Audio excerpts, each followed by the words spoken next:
else notice how this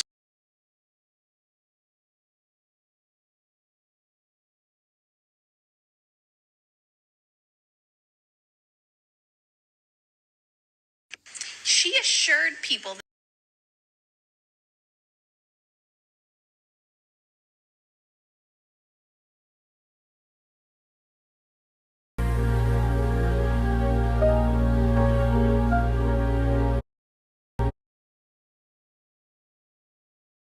Sorry guys, I don't know what's doing that. Hold on a second.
What's going on, everyone? Welcome to the show.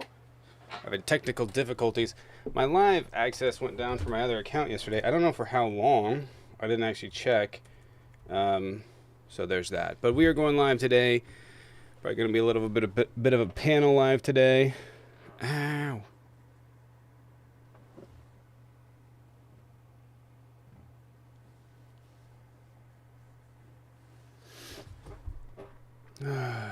What is going on? So you guys, if you want to like the live, you have to over here. You have to tap up here, right there. You got to tap right there. This box. That's this host. This is on my other account. Is Josh in here? I don't know if Jaden's gonna join. I guess I'll take a guess while we wait. Is this guy debating?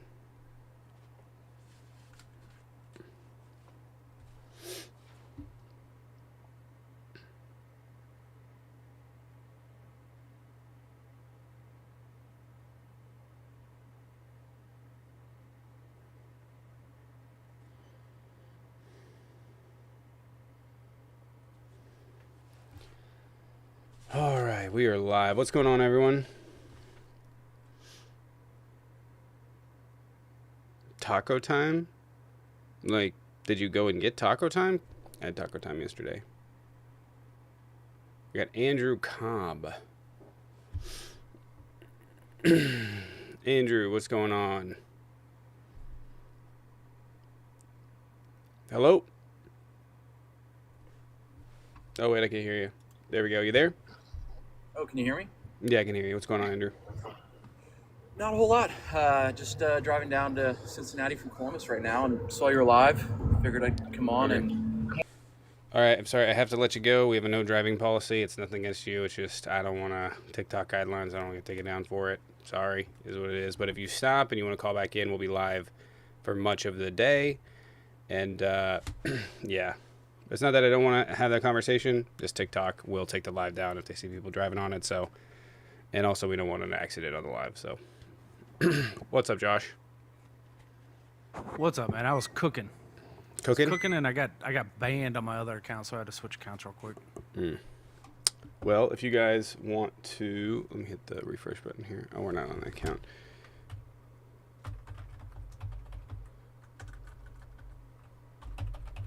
All right, we're is Jaden joining? I don't know. What's I know the he's name? been busy. He's got a project going on right now. What's the name of this account that I'm on? I can't remember. Is it? You are on YouTube News Dude? No. As the I'm host? on, yeah. What's the other account? I can't remember what I named Live it. Dude. No, is Live that the Dude. username for it though? Yeah, LIVEDOODE. Let me see the debate.dude is what it's under.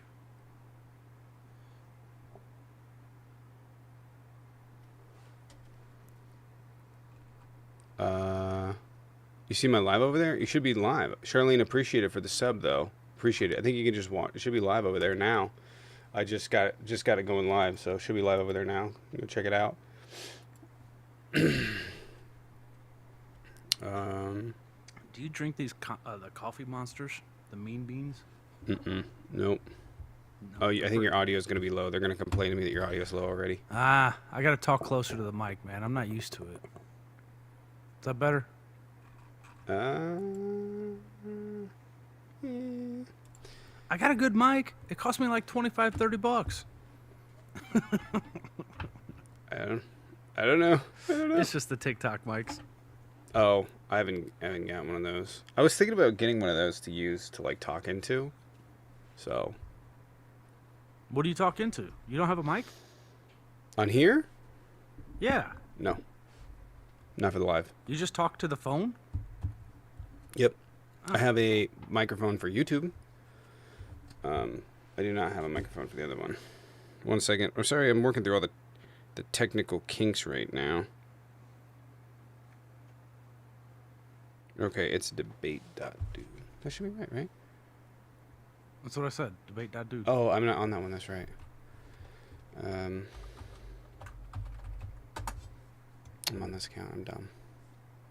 I was gonna go live on this account but nobody follows it. So, and I haven't been on it in a really long time. So nobody would know where I'm at. I could join on the main account, but there's no guarantee there. But if you guys want to make sure you're following this account, would appreciate it.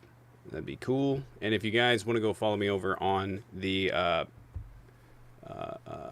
broadcast channel on Instagram, I can update you guys with where I'm going to be. If the live happens to go down, go on another account. You've only got 12,000 people on this one. Wow. Okay. Yeah. Yeah. So This is the backup There's to the that. backup, huh?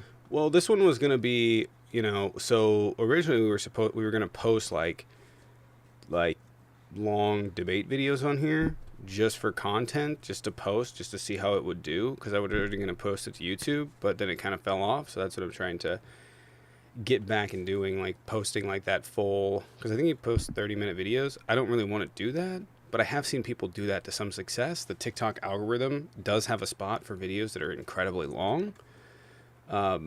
So, and not a lot of people post to that. So I was hoping that I could do that, but we'll see. We'll see. Mine does 60 Asinine, minutes. Yours only does appreciate it. 30? Thank you. There's, I don't know. They roll it out in sections on blocks on different accounts. I don't know what this one has. This one could have 10 minutes. This one could have 30, could have 60. I don't know. So, Asinine, appreciate it. Thank you, Charlene. Appreciate it for the sub over on YouTube. If you guys want to support the channel, we're going to be live pretty late today. We're trying to get some subs over there. So if you guys want to support or give someone else a sub, that'd be cool. See if we can get some debates. That would be awesome. If you guys want to go ahead and double tap the screen, comment, interact, help get some people in here, would appreciate it. That would be awesome. I was watching on YouTube. Do you guys? Let me check him out real quick so I get the name right. He does.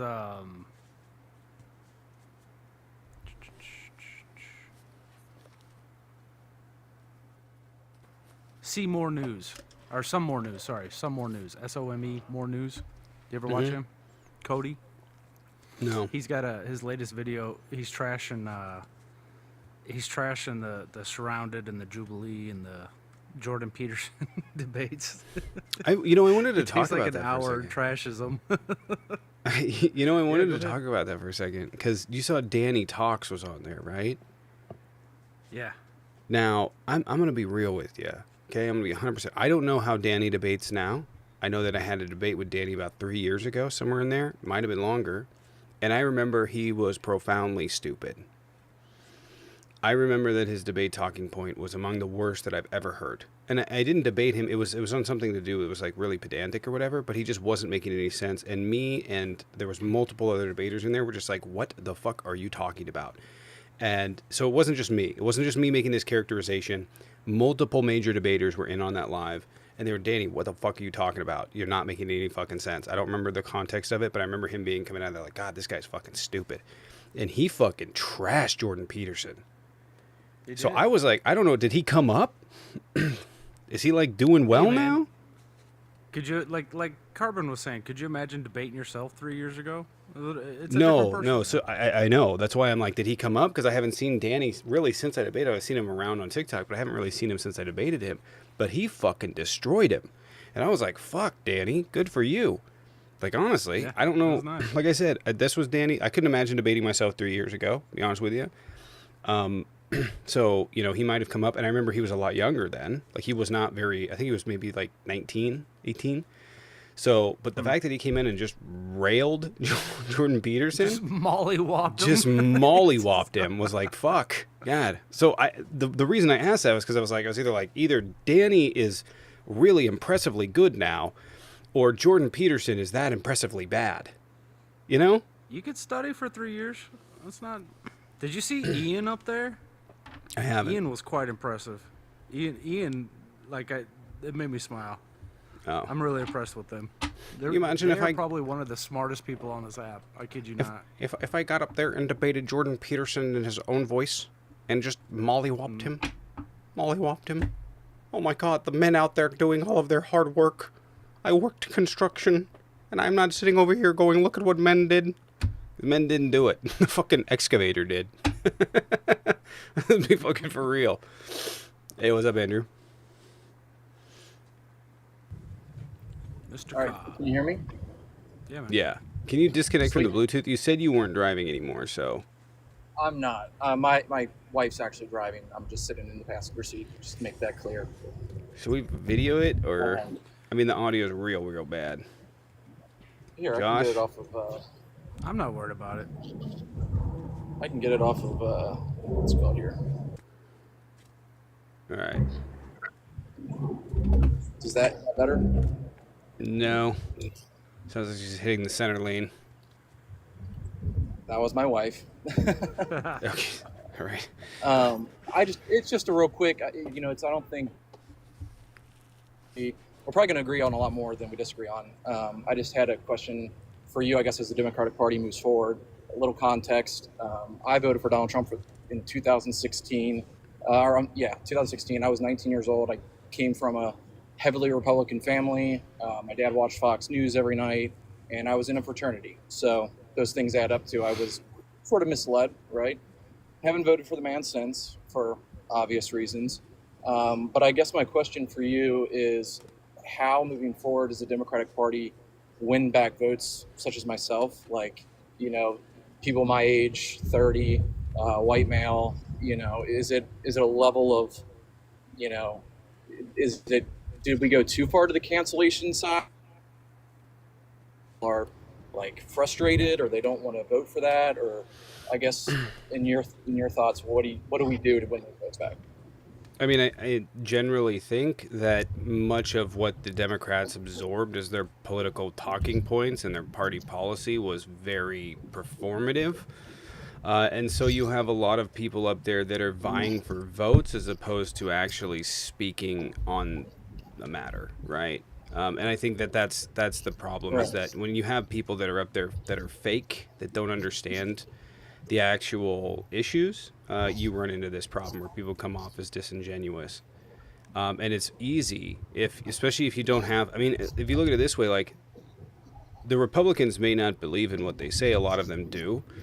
Trump doesn't, I don't think, or he doesn't care either way, but it's very easy to spew hate or whatever else. I think that guy just says whatever comes out of his mouth without any thought. But right, but it's easy to spew those things. And if you have one guy that sounds genuine and another person that sounds disingenuous trying to defend a point that they don't understand nor care about, you're going to end up with this situation. I think we need someone that is what they say they are. Bashir? I was just going to say him. I think it's either him or Pritzker. I'm going to be real with you. I think that those are the two running candidates. It's either going to be him or Pritzker. And it wouldn't surprise me if they ran both. I think Andy Bashir is who he says he is. Andy Bashir has... hear him talk as much as I do. I mean, let's be real. You can say whatever you want about his oration ability. Like, Andy Bashir is not a good orator, but Andy Bashir believes what he says. Andy Bashir is, I mean, in situations where he's had the ability to do the political expedient thing and say, no, I'm not going to do that, and walk away from it and screw a bunch of constituents, he's actually stood up. So in a state where that's very difficult to do. Being in Kentucky, close enough to the Rust Belt, you got Ohio, Michigan, Pennsylvania. If he bodes well in a state like Kentucky, he could certainly do well in those, traditional blue wall states that obviously lost in the last election. But I think he would be an excellent candidate. Yeah, he does believe what he says he believes. I think that another good candidate, granted new, would be Bob Ferguson. I'm not the biggest fan of Bob Ferguson, but Bob Ferguson could bridge that gap between Democrats and Republicans. He has been a consensus builder in my state. I just don't think he's the best orator, but if you put him in a debate with any Republican, he is a shut-it-down kind of fucking guy. He is a very, very good lawyer, very good, understands it, and believes what he says. So regardless of what you feel about the guy, he believes what he says. And I think that's what it's going to take for the Democrats. Mike Walz, I don't think that Mike Walz is out of the ability to run again. Tim Walz, not Mike Walz. Tim Walz, sorry. I know what coffee kicked in. Yeah, I think that he's in. I think it's whoever comes out of the Democratic primary is going to be the most authentic person. That's going to be the reality, or going to be have the best ability to sell it, like Obama did, because Obama didn't believe any of that shit. Be real with you, but he was able to sell it. So, well, I appreciate your time, man. Like I said, I think we agree on a lot of stuff. Just wanted to pick your brain, and hope you have a great rest of your day. All right, appreciate it, man. Take care. I do think, and I have said, I think Bashir's the guy. I'll be real with you. I think Bashir's the guy. I think Bashir's the guy. It's like this. Okay, I'm gonna explain it like this, like this to most Americans, and why I think it's Bashir. And I know we've had these conversations before, and we don't know, right? Because it's really gonna be who the Democratic Party gravitates to. I know they want to go with Pete Buttigieg. Pete Buttigieg is a bad idea for a ton of different reasons. Do I think that Pete could win? Yeah. Do I particularly like him? Not really. But do I think that he's pretty authentic in what he believes? Sure. Yeah. So I think that authenticity comes across, and I think he's the best orator the Democrats have. One of, if not Pritzker. But the thing with Bashir is, like, if you're talking to a person, like, I don't think Bashir's stupid or slow, but I do think that he's from that culture where life is much slower, right? And so for a lot of people on the coasts, he comes off as that, where he's like, he's not the smartest person the Democrats have, but he's sharp, right? He's politically very savvy, and you can't take that from him. He's in a state that's very red and wins. It's the Southern drawl, man. If he gets rid of the Southern drawl, he'd do better. Well, yeah, but you know what I mean? Like, the perception on the coast is that he's slower, and that's just the way of life. That's the draw, and he's not stupid, but he's not a great orator. He is truly not a great orator. But if you're talking to someone that's incredibly sharp and tactful, and they're like trying to push forward points, it can come off as being accentuated. It can come off as being problematic, right, to a lot of people, especially in the middle states where life is a lot slower. Right? And so if you're talking to someone and they come off as a little bit slower, when he goes to deflect stuff, he doesn't need to address as much because of his diction, because of the way that he talks. And so it's going to make it a lot easier for Americans to just forget what was said and be like, oh, I'm going to listen to him. Right? Because it's a bit off-putting. If you put him up against some fast talking like J.D. Vance, right? The way that he talks is slower. The way that he talks is more authentic. And you have less of that baggage carrying out. You notice how, like, Tim Walz, when he was in the debates, he was on his back feet a lot. He talks quick, right? He talks quick. And so he's not able to, like, listen, here's the thing. Like, he's not able to do that as much, as well, as someone that speaks a little bit slower like Bashir does. I know that that's a pedantic point, but for a lot of Americans and middle Americans, like, that slower diction, that easier to absorb diction, you'll forget a lot of shit. Look at Trump. He's dumb. Trump is the dumbest person, I think, in American politics, period. I don't know that I can think of anybody else. He has a fifth grade diction. He's a stupid person, right? He's a stupid person. And when people listen to him, right? You're a rapist, you're this, you did that, you did this, you did that. He's like, look at the crooked. He just deflects immediately. And it works. Why? Because he's so stupid that the way he talks is like a gaslight. The way he talks is like a gaslight. I don't know, man. I think the Democratic Party, I think they need to put somebody up who's going to unite the working class. No, I agree with that, but I think it's Bashir. I don't think Bashir is. I don't think Bashir is going to do that. Pritzker? I don't know that Pritzker would. I'm not really worried about. I'm going to be so for real with you guys. I'm not worried about this next election cycle or the one after, right? And what we're able to get done, like, politically. I'm very concerned with, as we're going forward, being able to create time for us for the demographic shift in this country to have an effect. We saw it. Trump lost 2 million votes. He lost 2 million votes over 2020. Right? So we're watching the demographic shift happen in real time. That's the most votes the Republicans will ever poll. 72 million. It's not going up from here. So the important point is taking back the White House and building time. If the Democrats can find their shit together, they won't lose another election. I don't know that they will, because they're the fucking Democrats, and this is a 20-plus year problem. Look what happened with Obama. He came out of nowhere. He was a junior senator out of Illinois, and he came out of nowhere and he rocked it. He rocked the entire presidential campaign. Never even heard of him before he stepped up to the plate with that.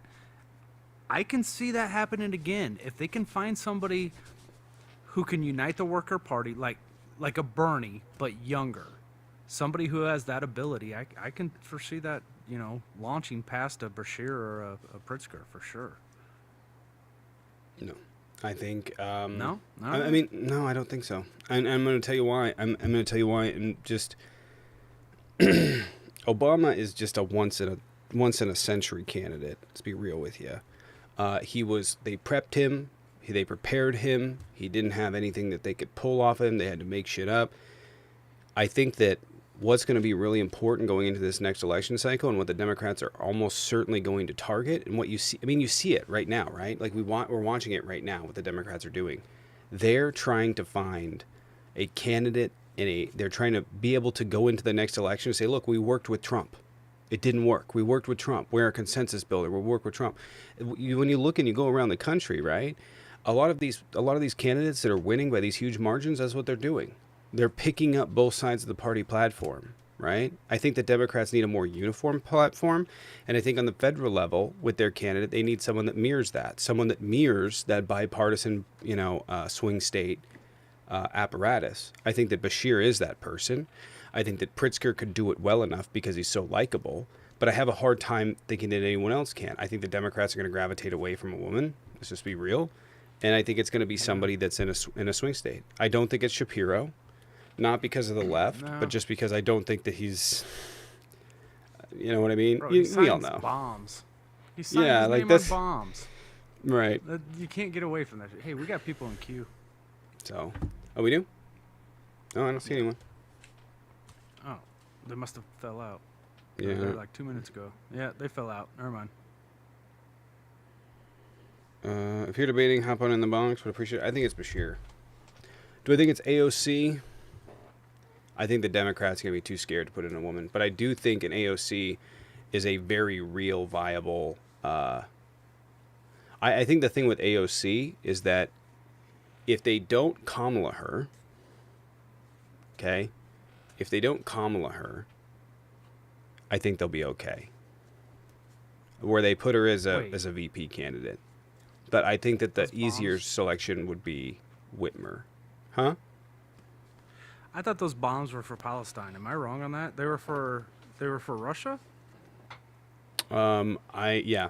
They were being sent off to Ukraine. It's like some of the bombs that we're making were sending off to Ukraine to be used, and some were sending back. Beto O'Rourke would have been the one to win. Yeah. I mean, you find someone from Texas. I think it's going to take... I mean, you want to know what I think the Democrat strategy is to get to win? Pick a fucking economic message. Pick a good economic message.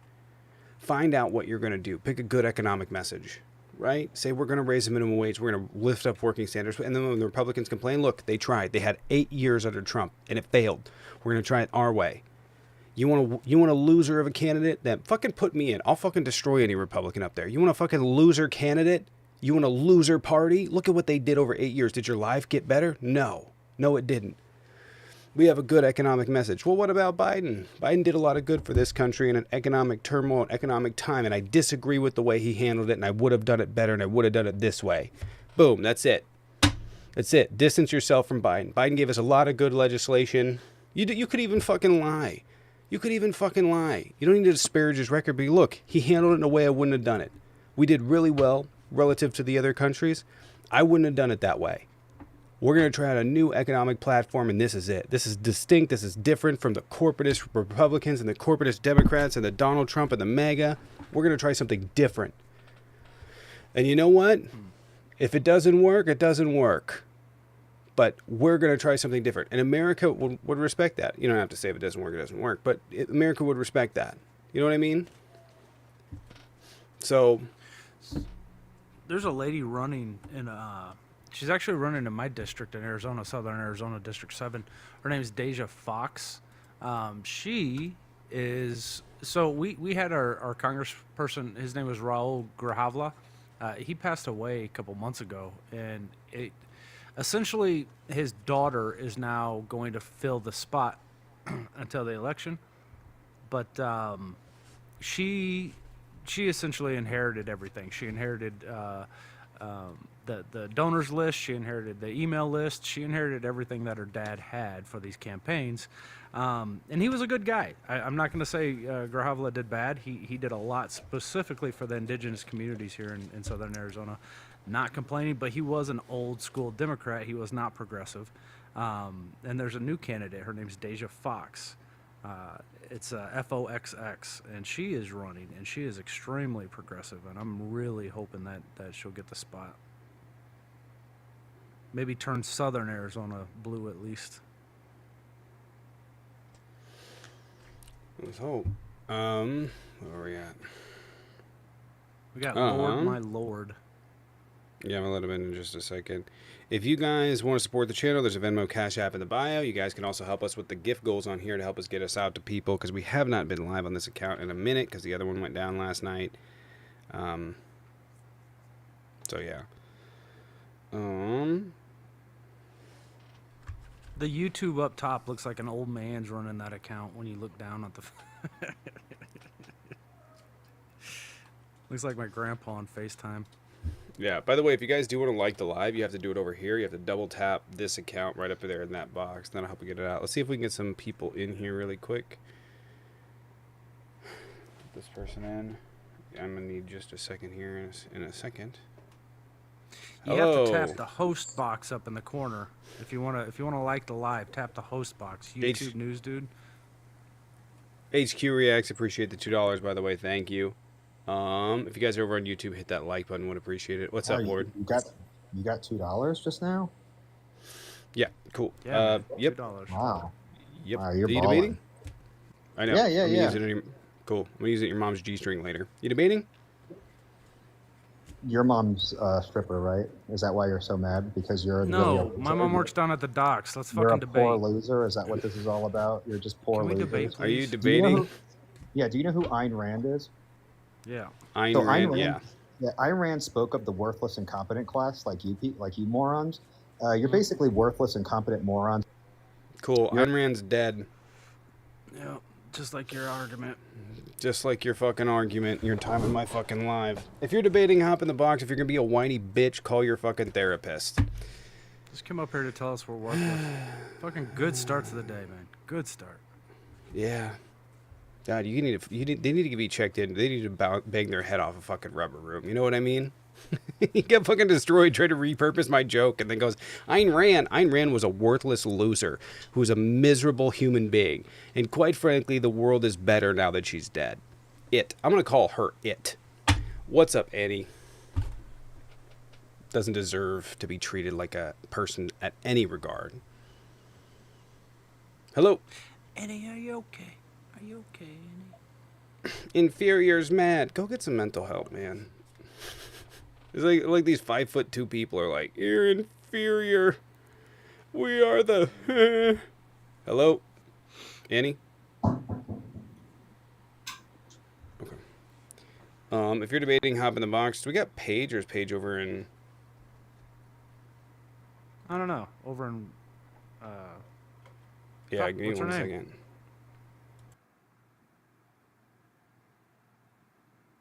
You made me forget her name. It's weird. Just took it out of my brain.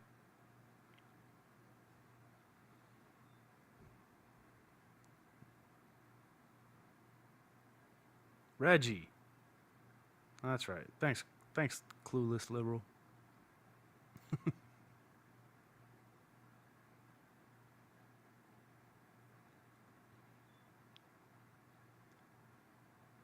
All right, let's go over some news. We did go over some stuff yesterday. We can do that again, though.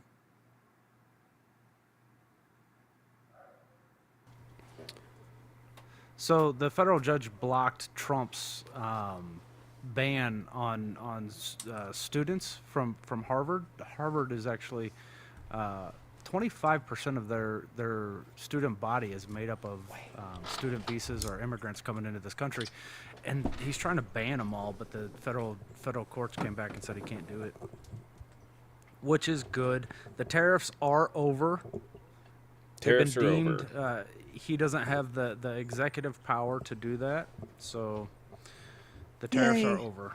Yeah, Taco. Tariffs are over. it's going to return back to normal here in the next month or so, which means the show might be saved because I might be getting video views now, which is nice. What's the fate of TikTok? I mean, have we heard what's going to happen with TikTok over the next, like, what's the fate of it? It's probably just going to be continually pushed out. But I think because of this, the end of this, it means that we're gonna find out in the next 2 weeks. But I think everybody's waiting for Trump to respond. I don't know the fate of TikTok per se, but I will tell you that the problem with TikTok was that they were not getting. There wasn't ads. Nobody was ad spending, because I don't know if you know this. Like, much of the shit that the ad space on TikTok has to do with selling shit. That's just America. So if nobody wants to sell shit or nobody can bring shit in, you don't have ad space. And the tariffs ended. I can tell you that there's a lot of companies that are still waiting to see how Donald Trump is going to lose his fucking mind over this and whether or not he's going to try and do some shady shit to continue this. But if nothing happens, it looks like TikTok will, at least ad space will continue. And I can make videos on here and do well and hopefully make monies. And we can keep going. I hope that's and I hope but I think he's just going to keep suspending the TikTok thing. I think the TikTok thing inevitably will stay. Him and China will work out a deal. Like I said, it has to do with the algorithm. It looks like China's going to do that. Looks like they're making ground, but we'll see. We'll see. I mean, like I said, I have a month or two. I'm going to be real. I got like a month or two max. And then if we're not getting ad space on TikTok anymore, I don't know if it's going to work. So if you guys want to sub and help out the channel, or if someone knows George Soros, I have a George Soros tier where a millionaire can pay me once a month on over on Patreon. Just go sub to that. It's just it's just $10K for Soros. That's nothing. $1 million goes quick, man. $1 million isn't nothing nowadays. I don't need $1 million. I just need remember that movie? Just need to make enough to stay alive. Cocaine Cowboy or Cocaine Bear? Do you remember that movie? They do, but if you say Blow Bear, that'd be good. That sounds worse. That Blow Bear. So now, now we actually have the CM lions in Oregon. So a guy who does big lions in Oregon, over 300 large animals, including lions, tigers, no bears apparently.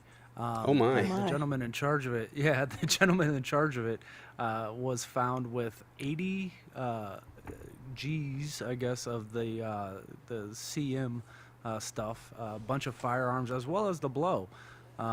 52 years old. He was arrested on Tuesday in Oregon on the CM possession, manufacturing, and attempted distribution. So, God forbid one of those cats get a hold of that shit. Gee, many Christmas. Could you imagine that? Yikes. Big yikes. I had to check the quote because I haven't said it in a while, but I heard the dude mention Ayn Rand, and there's one quote that I have memorized. Well, I just wanted to double check it, but that made me realize that she's an absolute piece of shit. And that quote is, "If any civilization is to survive, it is the morality of altruism men have to reject." Mm-hmm. And look at that. It's the morality of altruism men have to reject. And it's just like, and to be clear, for those of you young whippersnappers out there who think you're all, intellectual by reading Ayn Rand and all that other bullshit, she died on Social Security, did she not?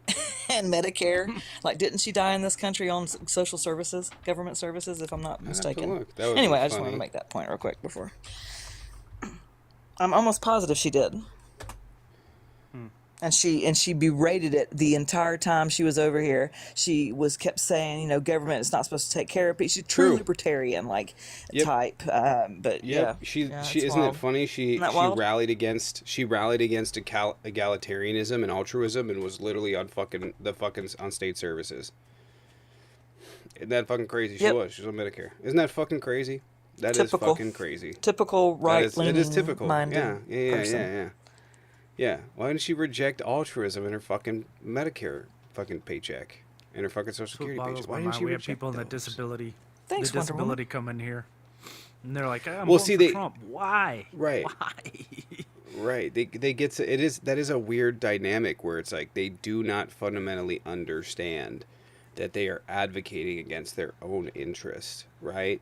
and they're advocating against the interests of anyone, even though they're benefiting from those. It's because they can. I mean, I guess they just compartmentalize the effects, the consequences.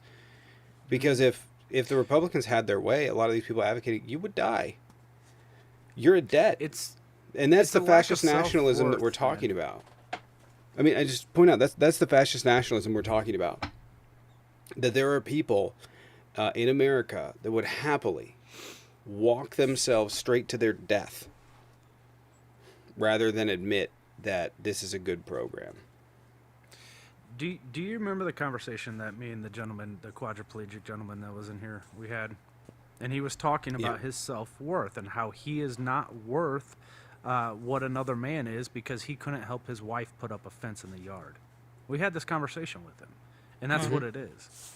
People with disabilities, they are literally, it's the little I used to go gamble a lot, right? And I'd be sitting at the tables and people would sit there and tell me about how people on Social Security and disability are drains on the system. And I'm looking at them and I'm thinking, you mean me? You're talking, well, not you. I don't mean you. I mean the other. It was that was the conversation you have I'm not talking about you. I'm talking about all the other people on disability.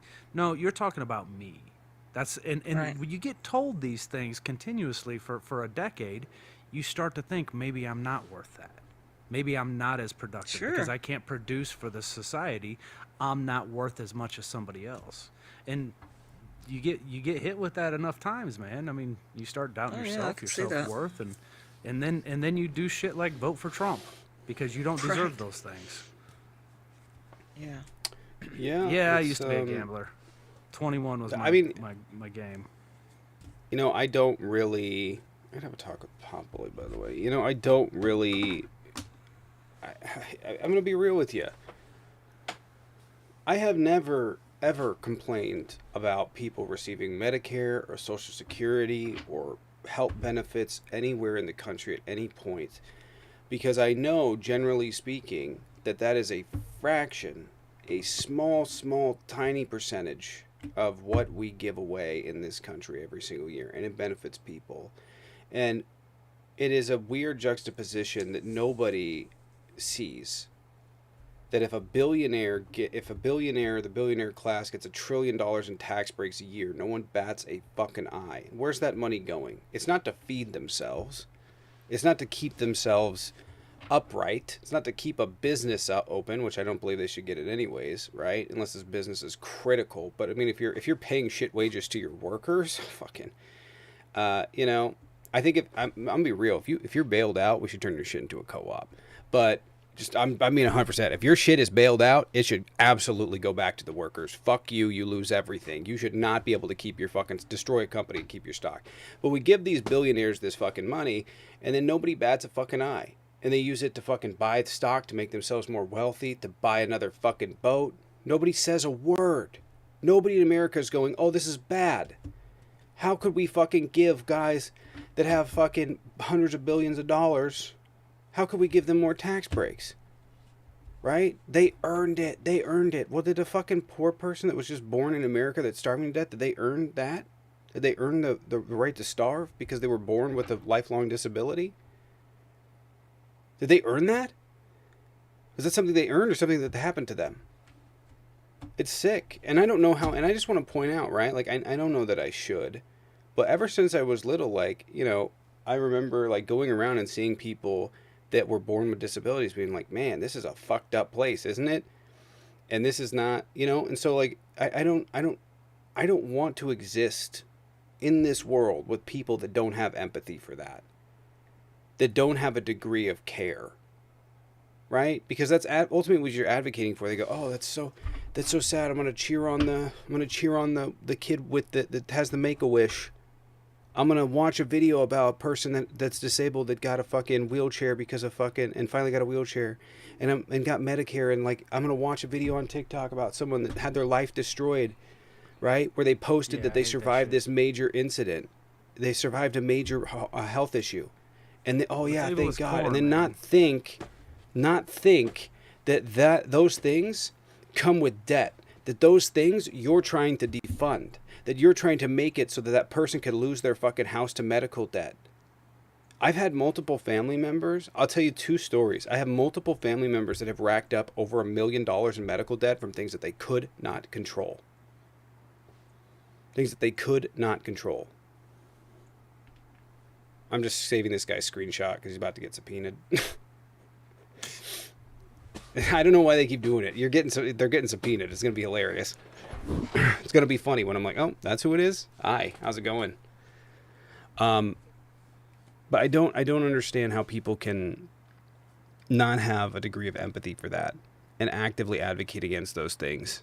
I mean, you're talking about trillions of dollars going to billionaires in this country, and they just don't fucking understand it. It's sick. But the 2 stories. This is true. So I'll tell you the 2 1 in stories. 5 children. It's food insecurity is a very real thing in America. And especially now. And they complain. They go, I can't afford anything. I can't afford anything. Oh, Biden costs so. What do you think we've been going through? What do you think people have been going through in America for fucking decades? And you called them fucking crazy and gaslit them. And now you're sitting there going, oh, it's too expensive. Get a better fucking job. Don't complain to me about the fucking inflation. Get a better fucking job. That was your solution. Don't complain to me about the fucking inflation. You said the solution was to get a better job, pull yourself up by your bootstraps, so shut the fuck up. Stop complaining. Either suffer or get a better job, because according to you, it's a personal problem, motherfucker. Why are you in here complaining? I had an uncle that had a lung infection, okay? I've talked about my uncle in here. I had an uncle that had a lung infection. He was placed without, he had it was less than a day's notice. He was sick, he was in the hospital, he was dying. They go, you're going into a medically induced coma. He goes, am I waking up? They go, I don't know. They put him in a medically induced coma for 4.5 months. 4.5 months. He woke up to $1.5 million bill. They then put him back in a medically induced coma for another 2 weeks because the infection hadn't cleared up. Okay? $1.5 million, like that. No say. They just told him, he came into the hospital one day, he's like, I can't breathe out. He was having a respiratory attack, couldn't breathe. They put him in a medically induced coma, $1.5 million. Right? This is the same one. He survived that. And I learned a lot about politics from him. I would not be the same debater I am now. I would not be the same person I am now. I would not have the same depth of knowledge I do now had it not been for him. He was a person that regularly questioned me on what I believed and why I believed it. And the facts. And made me more skeptical of police. And made me more skeptical of the government. Right? Like, you ever say, well, who is them? Who is they? That's him. He would ask me all the time. Because I'd be like, what are they? He's like, who's they? Why are you saying they? They's not a person. Right? $1.5 million. Right, be specific. So he forced me to be much more specific. Right? And I'm a much better debater because of it. Learned a lot from him. I had a cousin, okay, that has Ehlers-Danlos. Does anybody know what that is? It's stretching of the joints, isn't it? Right. It's a connective tissue disorder. Hyperflexation of the joints. Right, but there's multiple different types, and there's one in which your connective tissue doesn't connect in the same way that ours does. People that don't have Ehlers-Danlos. There's more severe forms, but there are forms of Ehlers-Danlos, and there's 5 different types where you are much more susceptible to having a major life-altering or life-ending incident by the time you're 45. So he's 35, 40 maybe, and he's at a party out in the mountains. They're having in Washington State, there are places where you can go where they have like parties out in the middle of nowhere, and then like everybody hangs out. He's out with friends doing that, and he fucking drops. They call in a fucking helicopter. They air vac him to Portland, where he's in a hospital bed for 3 months. He has open heart surgery that night. He had his aorta tore, and he survived somehow. They don't know how. His aorta tore. They replaced it. They said, we only see this with car crash accidents. We see this in car crash victims. He had his aorta tore. They open heart surgery, replaced his aorta. He survived. He then had to go back in and have it replaced because it was failing. They said, in the first instance, they don't know how he survived. In the second instance, they said, you have a 50-50. You might not live. He racked up $900,000 in the first one, and he racked up several $100,000 in the next one, which happened a few years ago. And That this is must have what been they're like a advocating super for. small tear. They call that the widowmaker. Yeah. So, and it's because Ehlers-Danlos is connective tissue disorder. His aorta did not connect correctly, so they replaced it. So, what are you advocating for in this situation? How are these people? How are people supposed to circumvent that? They just accrue lifelong debt because of something that happens out the gate. They have no control over whatsoever. None. The widow. People are arguing the widowmaker now. The widowmaker is an acute aortic aneurysm. It's a tear in the aortic artery that goes to the heart, and it bleeds. You're right. It is a heart attack, but the heart attack is caused by the lack of blood flow. Yeah. And by the way, you know Doc, right? ICU. Yeah. Is Dave right? Yeah. Yeah. I talked to him about that because I was like, man, they had him in Portland. I can't remember what hospital, but he's like, well, he's got to go to this, he was like, because I think he lives on the East Coast, but he goes, I have some friends that work at this one. Yeah, he could go there, and that's like the preeminent one in the country. And but that had to do with, so he had that replacement, but he also had like an aneurysm thing that went on too, right? And so he's like, they're gonna have to go. He recommended it, and I was like, yeah. He said should take him to this hospital. One of my friends recommended it, and my aunt goes, oh yeah, we're there. That's where we are. So I mean, he's had like medical problems, but like, what is he? What? They're just advocating for this shit. I think it was OHSU. I think that's what it was. Yeah. But it was an aneurysm. It's like what are Americans supposed to do in that situation? Like, we could not have this be a problem. Right? Well, you have to wait in line. That's your fucking problem? You're telling me that your waiting in line is worth my 2 family members that lost everything? That were put into lifelong debt? That if they had owned houses would have been taken from them and destroyed their families? You're telling me that you waiting in line for a few extra months for an elective surgery, that's worth that? That's worth hundreds of thousands of people citing medical debt? That's worth that's worth you paying double? That's worth you paying double for your health care? That's fucking insane. Fucking nutso behavior. You're literally just you're literally just dick riding billionaires to dick ride billionaires.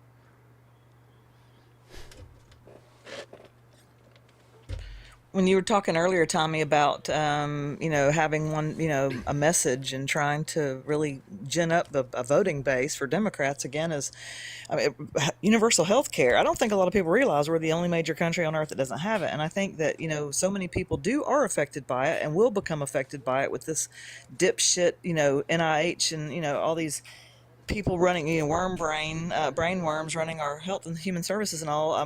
That's only going to get worse.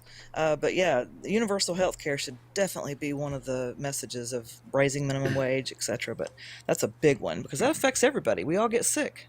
We all get hurt. We all get cancer diagnoses. We all get hit by a drunk driver. We all happen. That's a unifying message if I've ever heard one, as Bernie knows. That should be our platform. Universal health care. Just real quick. I was wrong about that. The widowmaker occurs in the left anterior descending artery, the LAD artery, and it's caused by a blockage, not an aneurysm.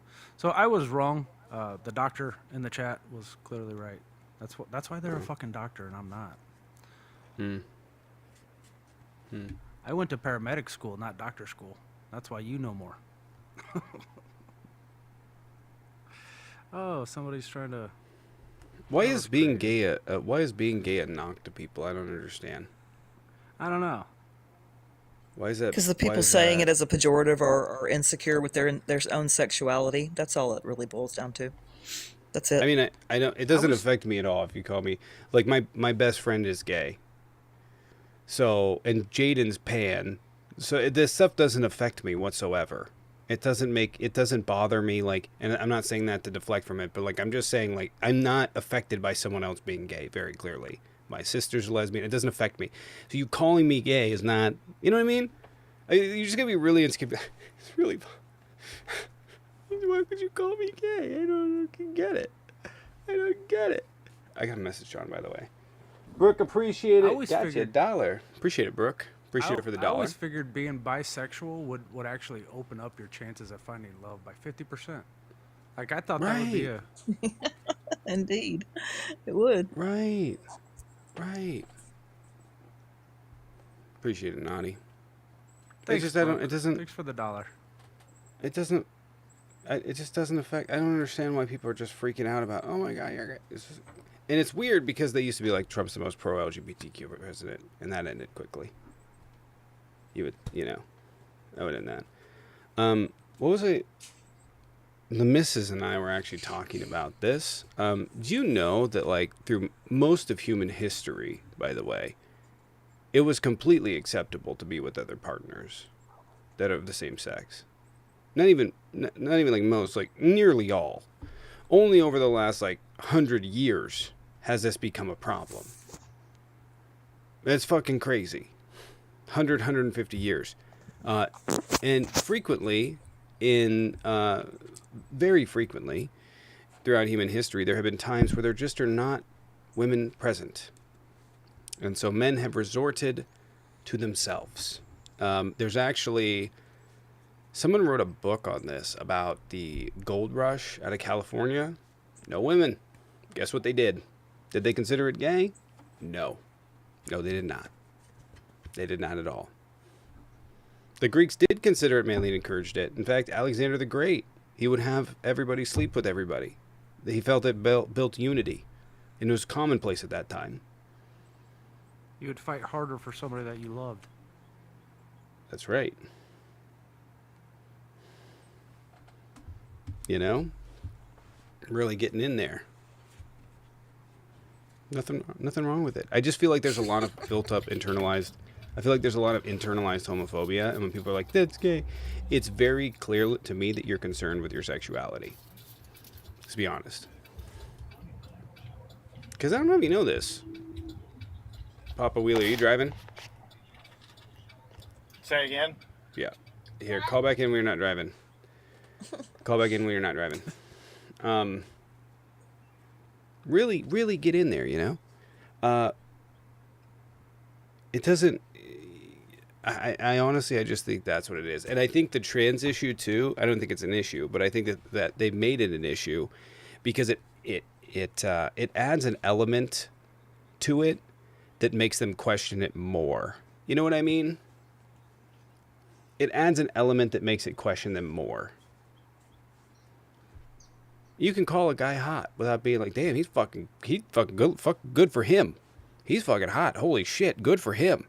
Without being gay. Isn't that crazy? And when you add, like, when trans people entered it, they're like, oh my God, now I don't know. And that's the internalized homophobia, is that I could be attracted to that. I am attracted to that. And it's totally okay for you to not be sexually attracted to something and be like, damn, they're fucking good looking. I tell you what, I have a cousin. This is true. I have a cousin, and it's not like we talked about anything sexual very often, right? Except for when it had to do with women. But we were like 20, in our early 20s. And I remember we were at this ball game. This is 100% true. We were at this ball game, and we were at the Tacoma Rainiers game, and we were walking, and we were like walking down an aisle, and we like both look up, whatever, and we like walk past this dude, and I was like,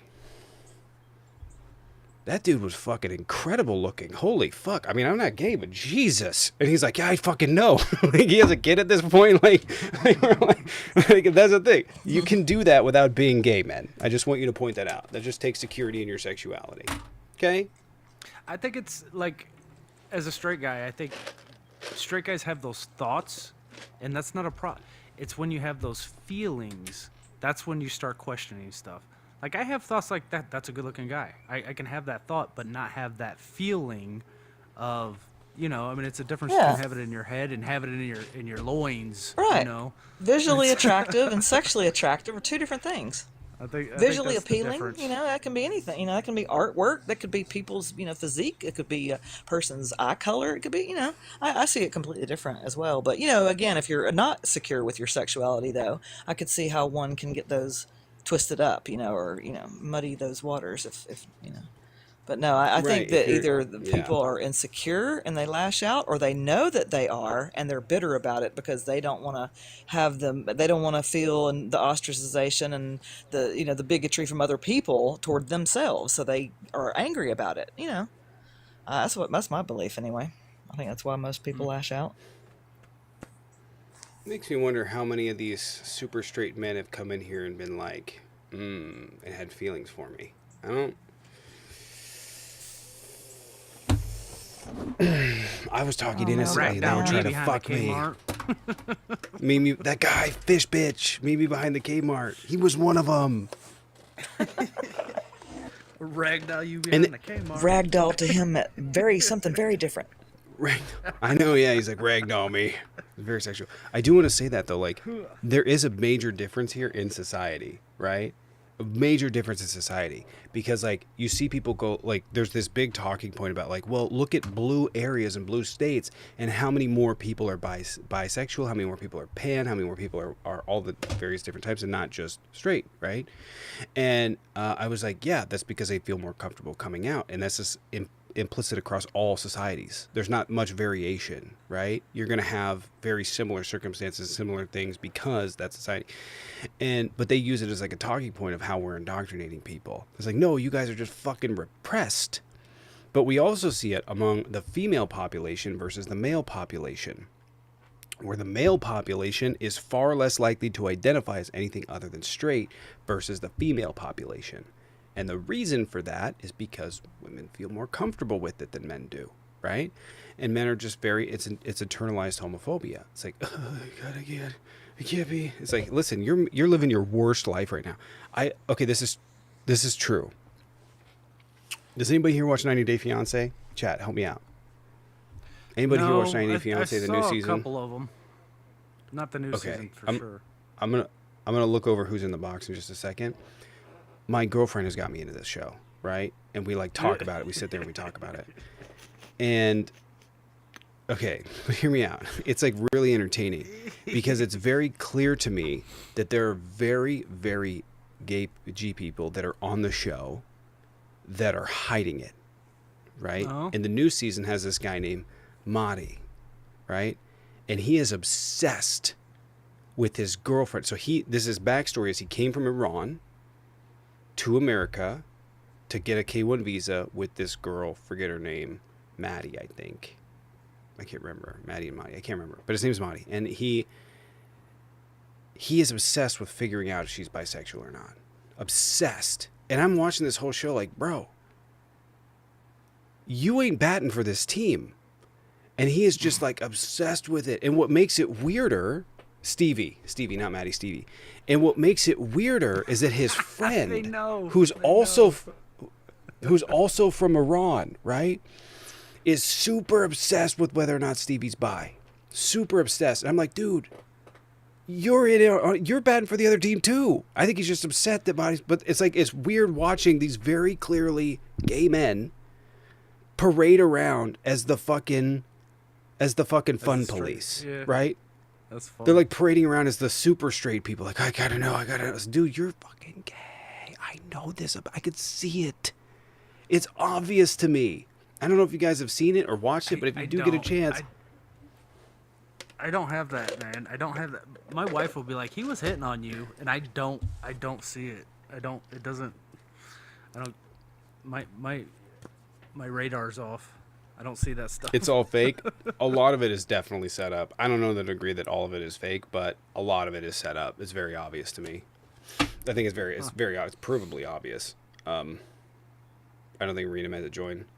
Papa Wheeler, you done? Yeah, let's pull her up anyways. Just Rena, she always freaks out. She goes, "Oh, mate." Oh. I'm gonna call her while she's like in the bathroom or something. That'd be awful. I'm a. You're a passenger.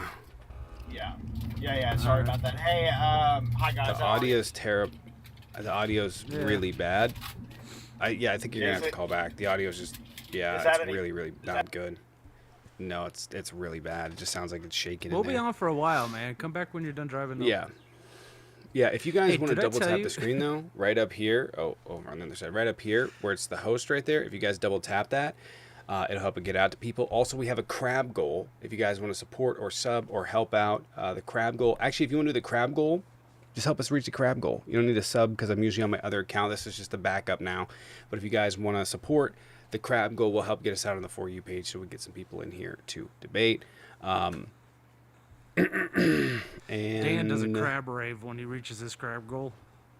It's pretty funny. crab. He pulls up a YouTube. Yeah, it's pretty funny, man. Have you seen it? It's pretty funny. Hey, did I tell you I got a dog from Mexico? You know, Yeah, man, I got this Awkward fucking guy. dog from Mexico. It's a Random. husky, right? And they were gonna put what it. happened So to the other dog? I've got 4 dogs now. I'm fostering this husky, and it's a purebred husky, blue eyes, furry as shit. They brought it up here from Mexico. Got had to give it to the neighbor. She said that she was watching it for the neighbor for a week, and the neighbor went back to Mexico, and then just stayed there. And never came back for the dog. And she doesn't have room for the dog, plus the landlord doesn't allow big dogs. So she was going to give it to the pound, and I'm like, fuck, so I'll take it. This dog doesn't speak English. I have to give its commands in Spanish. I'm all, siéntese, siéntese, and it fucking sits. And I'm like, I gotta learn Spanish so I can talk to this dog. That's hilarious. But, yeah, it's fucking, yeah, it's absolutely hilarious. That's sit, isn't it? Siéntese? Isn't that? That's sit down, isn't it? Yeah. Tell it to sit. It knows no. It knows no at least, but I got a Spanish speaking man. dog, and I don't That's know what to do. hilarious. I've had it for 3 days, and we're trying to communicate. She loves me so far. She just doesn't understand me. Cute. Yeah. El Baño. What do you got to tell Baño, her? yeah. Yo, Banyo. What do you? Alright. I don't know what you would bathroom. say to that. Like, You got to go potty. I'm Brooke, like, again, appreciate it. "El Thank you. baño?" If you guys want to support the channel, especially us being on long today, because today is going to be a long live, and we're just going to be on doing sort of a panel live. If you guys want to support that, please help out with the crab goal. Please subscribe over on YouTube and Patreon and help get people in here. We're going to start pumping out content here because I think the TikTok stuff is about to be over. I've been in talks with Pop Bully so that we can get it back out, and I did want to talk to you guys about, in fact, that's what I was going to talk to, remember Josh, I messaged you, this is what I want to talk to you about. I think I'm going to give a general thing and then talk to people individually and see what they think, but yeah. So for whenever you're ready, I'm done talking about the doge. The doog. Okay. The doog. Use hand signals. Oh, but I did want to tell you, Baby K is we're gonna get him into we're gonna get him into Spanish. I want to make sure he's bilingual by the time he leaves high school. So Nice. Spanish and Chinese. Those are the two that are. That's what you're gonna need in the future. yeah, the Chinese one we're gonna. it's about time for him to know, start but- like pre-K, isn't it? Soon. What age do they start Yeah. pre-K No, he's already or in kindergarten pre-K. even? Isn't it He's like already in 5? pre-K, yeah. Oh, is he? Oh, okay, I didn't know. Yeah. Oh, okay, Yeah. cool. He wrote his name by himself, so Oh, it's pretty impressive. I told my mother-in-law about, I don't know, probably 8 years ago or so, when my stepdaughter was 10. She was looking into what other languages, and I'm like, Chinese. She's got to learn Chinese. She's got to fucking learn Chinese. And my mother-in-law fought me so hard on that. She's not gonna learn Chinese. Look, this is the future. Guess what she's studying in college? Fucking Chinese. nice. What's And you I make good think money the important language- as translators. Yeah, I think if you want pretty much any future that's going to be beneficial, you should teach your kids 3 languages. Chinese would be a good one. I don't know if Cason's going to learn that, but Spanish is you gotta have building block of Spanish. It's got to happen because then it's easier if they know another language, especially in the Latin language. It's easier to learn other languages in it, like French, German, etc., etc. Becomes a lot easier. And so I would say Spanish, Arabic is an important one. You can get a lot of specialized jobs making a ton of money if you speak Arabic. And I would say probably Chinese. Yeah. Is there any other ones I'm missing? ASL. I think we're going to have them learn ASL. So, especially because there's a lot of cross-border jobs and stuff like that where you have to have that translating ability is really important. And the thing is, do I think will it be that important in the future with AI and the ability to automatic? I don't know, but I don't think it could hurt. Hey.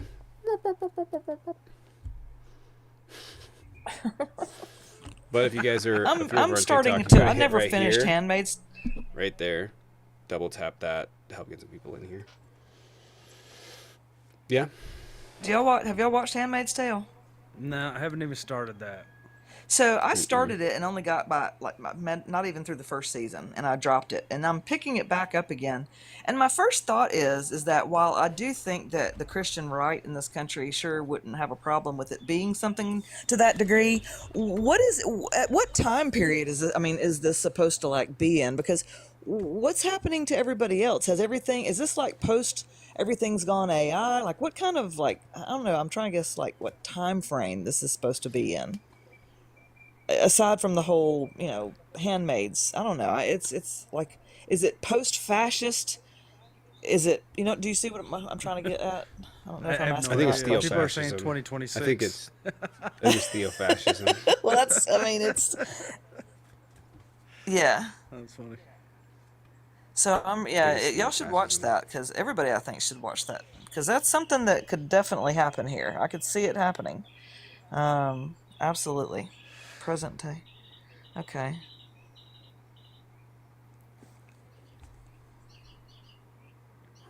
Rita had me watching a show on Netflix. I forget the name of it. It was a series. It was a very short series, like 3 or 4 shows, and it was about Germany and kids going to school in Germany in the 1930s. It was crazy. One of the kids had a disability. One of his arms was like it wasn't amputated. He was born with a deformity in his arm. And it was like everything was picking up against the disabled communities in that time frame. I'm hoping she'll say it. I don't even know if she's here anymore, but it was a really good show. I ended up watching. I'm trying to think if I don't recall it. It's on Netflix though. Yeah. I've been watching a lot of Hulu lately. But hey, what's up, church? Whatever happened How to the is wall? MAGA fascist? How are they not? Would be easier to answer. Yeah, What's that? I think it would be. There'd be a lot less going on. All right, you got Can't anybody that really wants to? I'm inviting people. So what you said you were waiting? What did you want to talk about? What the fuck?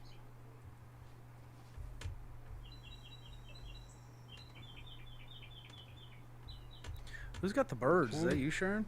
That's me. I'm sitting out in my parents'. I've been at my parents' the last several days doing a bunch of cleaning and cooking and whatnot. And so, yeah, I'm out in their garage. I gotta reset the computer over here. I don't know what's happening.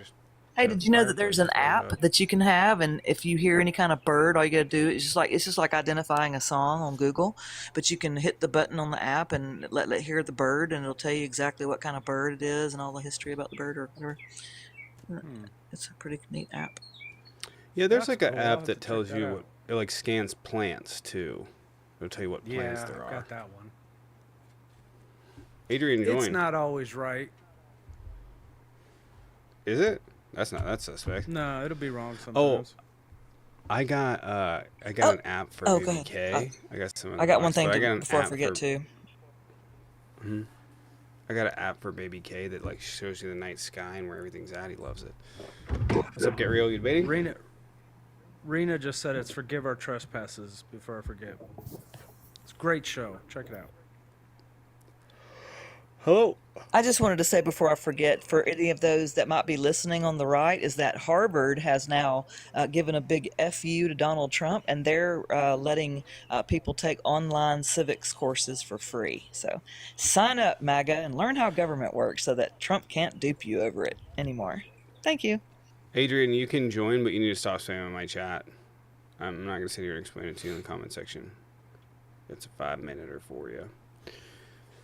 Yeah, it shows Honestly, like the Adrian, it just makes us constellations think you're a bot if you won't come up. Yeah. So, Paige, you want to come up? Can we get some? We're gonna have sort of a panel, but I kind of was thinking if we had some more people in here because people follow Paige to follow around and debate. So, and people follow around other people. Tommy to debate, needs to so get we his have people numbers in here up. that are in the debate. So. Yeah, I'm trying to get some debates in here, especially because I can't get on the other account. So. I've got almost as many followers as you now As me? on this account. Actually, no. I'm on my wrong account. Democrats love to bring in foreigners to steal our jobs and issue loan. I'm sorry. Elon Musk took a job from an American, correct? Is that right? He took a job that could have went to an American. Is that right? He's a foreigner, right? Am I wrong? I don't think I am. Am I wrong? Do you think I'm wrong on that? No, I don't think. I don't think I'm No, wrong definitely on that. not. And when you put stuff like that, Fadi, when you type in stuff like that, people who actually follow politics know that you're full of shit. Because we know that Republicans are the ones that are notorious for. Donald Trump is bringing foreigners in to take jobs. So you're just silly. Stop it.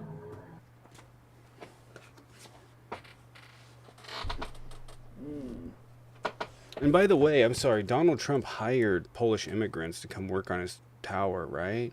Ooh. He loved hiring immigrants. That's kind of weird. Yep. Huh.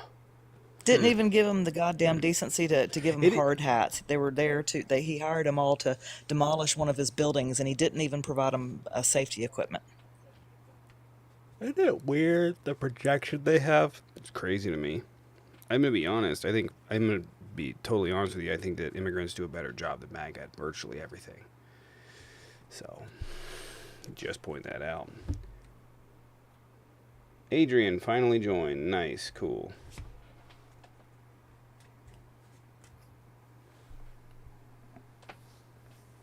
Adrian, what's going on? How is MAGA fascist? Cool. What's your definition of Oh, wait, fascism? What do you understand fascism to be? When Trump hires somebody, he hires a contractor. It's a contractor's job to supply safety.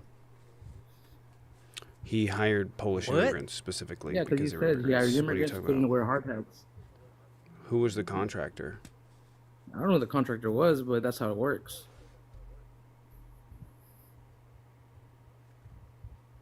I thought we were talking about how. Yeah, MAGA's go for it. fascist. Go for it. How is he a fascist? No, what's your One second, definition I'll of be right back. fascism? Fascist, ultra authoritism. He takes away liberties and rights. Everybody knows what fascist means. No, very few people do, and that's actually not the definition. It's multiple definitions to get to fascist. I know. I'm just trying to understand your definition of it, so that way we can build on that. Let's not. I want you to tell me how he's a fascist. So, to have this conversation, you have to understand what a fascist or fascism is for me to explain it to you. Otherwise, I'm just going to say stuff, and you're going to be like, "That's not Tell fascism." me- If you don't, tell me hey what man, a fascist words. is. Hey, You're Adrian, saying he's words a are coming out fascist. of my mouth. Hey, buddy, Just say what hold you on. think Okay, a cool. fascist Let me is. finish. Let me finish what I was saying. If I say things that are fascistic in nature, and you don't know what fascism is, you're going to say, and then I have to Just explain say to you what what. you mean by So fascist. can you give me your understanding of fascism before You we just continue? say what you mean by fascist, so I can understand why you say fascist.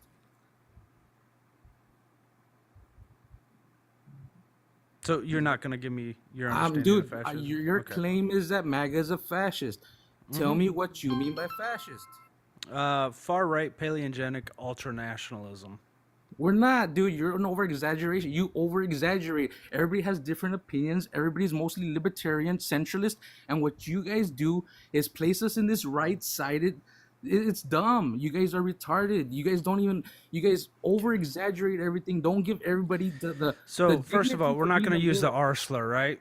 We're Yeah. not going to use the R slur. We're gonna build Don't a start, dude. basis Just here. say why he's a You're not going to fascist. use the R slur, right? Say what? No, I won't use it. Go. I won't use it. Say why he's a fascist.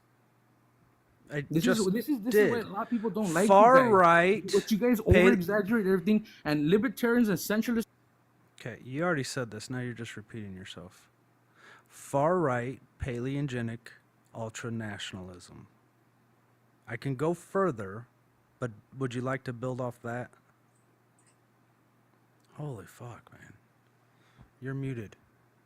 Or we could simplify it and we could talk about, like, if you start talking about all the characteristics of an elephant, say, long trunk, gray, thick skin, big feet, big ears, you'd be describing an elephant, right? Yeah. So same thing goes with Trump. I mean, all the characteristics of a fascist, Trump meets. Trump loves dictators. He loves Hitler. He loves Hitler speeches. He loves everything authoritarian. So I don't know how y'all can not see it. And unmute yourself already.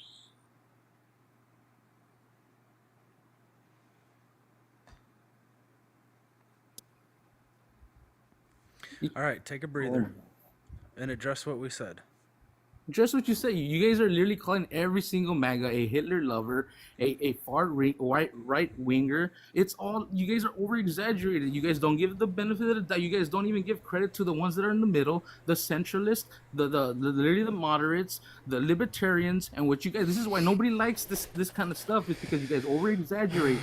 Don't Sorry, give what anybody was their over opinions. exaggerated? You I guys, don't know. all of you, you don't give their opinion. I wasn't listening. Most people, what they do is they What's have over a exaggerated? set of ideas that are centralist, that are in the middle, and you base everybody on one side, and you guys, this is exactly what you guys do. What I mean, I'm And sorry. nobody I'm tells sorry. you I'm sorry. this. Nobody Listen. tells you I can tell you this for a fact. Every single person that voted for Trump voted for a rapist and a felon. Don't start. That's a fact. Don't even start. The same That's a kind fact. of joke. So shit what that did you we hear. say? Don't start Oh, what? yeah. Don't start what? Don't diminish No, you what he exactly did as know a what I'm talking person. about. You know Can you exactly tell what I'm me talking how about. we're You over? guys How you explain the said same we're things over and over. You explain exaggerating? the same damn things over and over. You're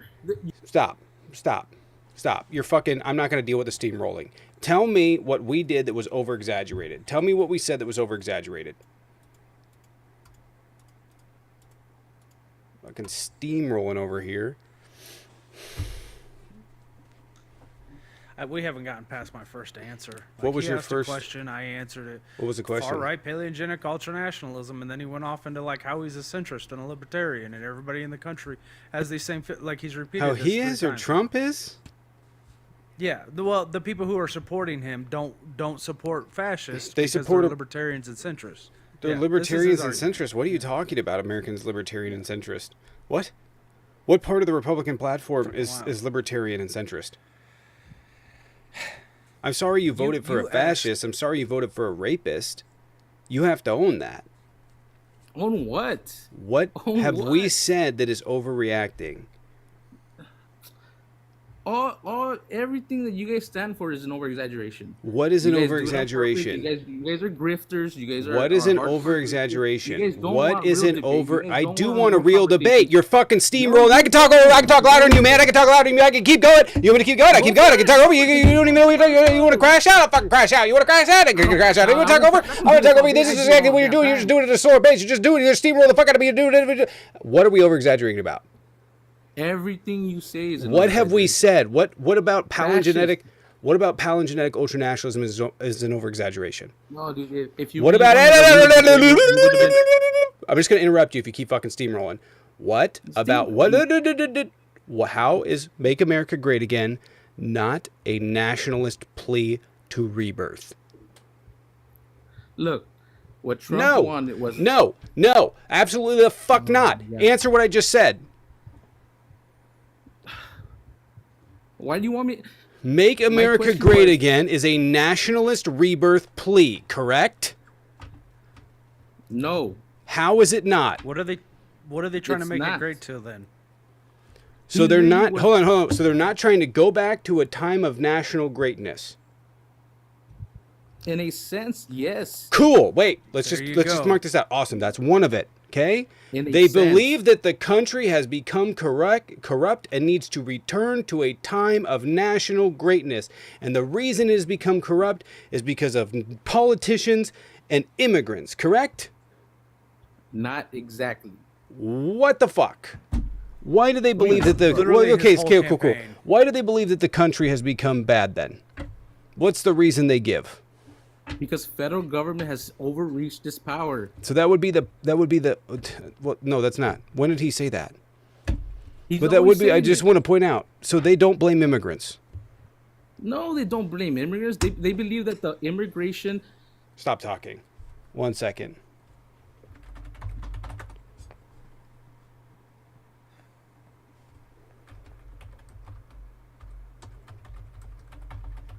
I was just wondering if our country's been invaded. If he would use that as an argument.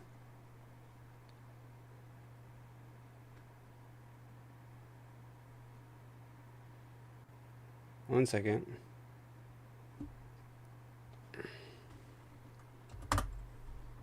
This guy's coming here with a fucking accent. Wild.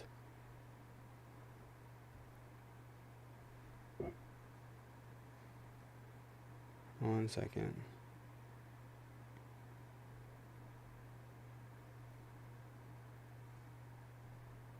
One second.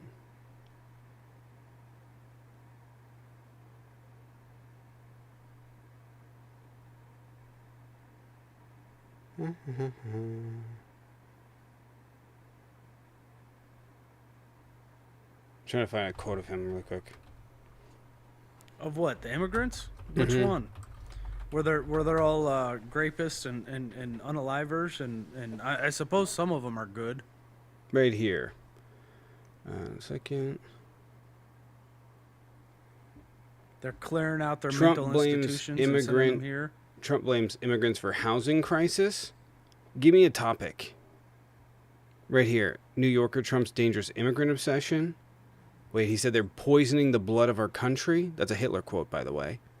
Straight from that guy. Trump blames migrants for housing crisis at Tucson rally. Trump's right here. This is an opinion piece, but they're going to give examples. Trump's answer to every issue, blame immigrants. Literally, did you not watch a speech? I don't even know where to begin with this because every speech was like, it's the immigrants. It's the immigrants. It's the immigrants. Adrian, are you being honest with that argument? Are you just saying that? You're on mute. Holy smokes. Right here. Let's see what he says.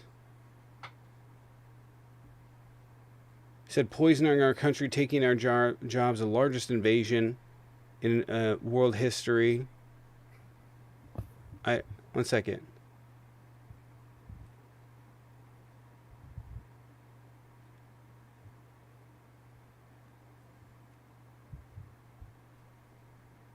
Repetition, 1 second. The Marshall Project used text analysis to identify 13 major claims about immigration, over 350,000 public statements, in fact, some of which Trump has made over 500 times or more. Let's look it up.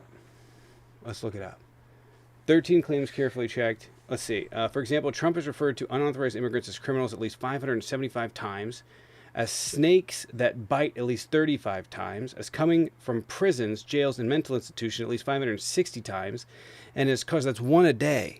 Minimum. And as causing crime in sanctuary cities at least 185 times, has described the construction of a wall on America's southern border as essential to public safety at least 675 times, has argued at least 50 times that mass deportations are acceptable because President Dwight Eisenhower did it. We found all of these claims to be either entirely false or at very least highly misleading. And this was the 2024 campaign. This was just the 2024 campaign. The Marshall Project identified themes in over 12,000 immigration-related campaign statements and fact-checked 13 of Trump's most repeated claims. 12,000 immigrant-related statements. 12,000. 12,000. 12 fucking thousand. In a year. When did he announce the 2 years? 2 years. You want to do the math on this? Let's do the math on this. 6,000 a year. Let's do the math on this. So he did 6,000 statements a year. There's 365 days in a year. Adrian, be serious though, man. Were you saying that, or are you actually ignorant to these things? Ignorant. That means he's made 16 statements. He's made 16.5 anti-immigrant statements a day for 2 fucking years. And I want to point out that he made most of those in the last year. The system is broken. That's not what he said. I just read some of the stuff that he said to you. He has blamed immigrants for everything. 12,000 times in 2 years. Most of which were made in the last year. System, dude. I don't think Adrian's having a serious conversation here. Your argument was that they didn't blame immigrants. That is incorrect. How many times has he said he wants legal immigration? How many times has he said he wants legal immigration? How many times? What the fuck does that matter? Then why is he complaining about? Why is he complaining? Hold on, wait. He doesn't. He doesn't. Then he wouldn't be attacking people in. Then why is he attacking people in Illinois? If you're gonna talk, wait. Then why is he attacking people? Why is he attacking people in New York City? Listen, those are legal immigrants. I'm asking you that question. If it has to do with legal immigration, why is he attacking people in New York City? He's attacking the New York City because they put everybody in hotels and they were. Those literally are with legal fun. immigrants. Yes, they're illegal immigrants, but I'm just trying to say. Then if it you're gonna doesn't say that, matter. then You say- said it, then it doesn't have anything to do with what we're talking about. You said he wanted No. legal immigration. So why is he attacking legal immigration? I'm saying if you're gonna talk about that, you gotta talk about that. Bro, he wants legal you're immigration busted. too. I can hear it in your I'm fucking not voice. busted. How am I You're busted? I'm busted. literally saying. You're I said this in the busted. I beginning. can hear it in your voice. You know you're wrong. No, Why I'm is just he, if he literally wants saying- legal immigration, why is he attacking people in New York? Why is he attacking migrants in Springfield that are legal immigrants? They still need to go through the system. They They're did not go through the legal system. people. They did go through the Not system. yet. You're They still factually have incorrect. courses. They went through the system. He's No, going they got after, buses hold on, for he's going, years, by they the got way, he's thrown going out. after visas. I just want to point this out. He's going after student visas, by the way. Those are legal. If he He's not wants going after legal student immigration, visas. What why I'm is he trying to going say is after that- student visas? What you're saying is about the people that literally went with all the protesting and all that, and they're rejecting those visas. and that's what No. you're Yeah, talking that's legal. No, That's what those you're are talking legal. about. Those are man. legal. Those are legal, and it is your right to protest. It is your right to protest. You have that right. And he's not just You should going want after that them, right. He's going after the entire student body. No, he has an opinion about it, and you know what? It No, doesn't he's literally matter. going- And if they go Okay. through the courts and the courts say he was wrong, he was wrong. He That's was it. wrong. He's been What- wrong. He's been wrong over 80, 90% of the With time. the visas with the students that were protesting and literally set the That schools on so he's fire. against the free. He's against free speech. I'm not saying that. What I'm saying. No, is no, that no. That's what you're Nobody implying. set the school on fire, dude. So they he's set the making school shit up. fire. so They he's did. against the They did First not. Amendment. You're fucking cooked here, bud. I hear it in your No, voice. I'm not. Everybody else here hears it in your voice. If he wanted What? legal What? I'm immigration, still he talking would the be same going way. after. So why is he targeting You keep on immigration? muting me every The time I talk question even more. because That's why because I'm you're trying to because be you keep careful. deflecting. You think that you're going to be able to I'm deflect not your way out of this like I'm deflecting. your I'm following fucking your girlfriend or your conversation. mother. You aren't going to gaslight me. The I'm question following your here, I'm conversation. talking. The question here, You see? pumpkin. Oh my god. Shh. We're going back to the root. The question here, pumpkin, was whether or not he blamed migrants for the problems in America. And the answer to that is very fucking clearly yes. Very clearly yes. And we've given you ample evidence. And if you don't believe it at this point, you're fucking delusional. You need to go talk to someone. He blamed migrants. That is what we're arguing about. He has said over 12,000 times that he blamed migrants, including legal migrants. That is the fucking question here. They blame migrants for America's problems. What is freedom of Correct? speech if you keep on muting me? There's no freedom of speech in my fucking life. There's freedom to I shut the know fuck that. up. I know. I can tell. I can Last tell. chance, bud. He can't blamed tell. migrants, correct? No. All No. right, have Yeah, a that's fucked up opinion. day. If you're debating, hop in the box. If you're going to be delusional, call your therapist. I'm good. If you are debating, please stay in the box. If you are not, please hop out.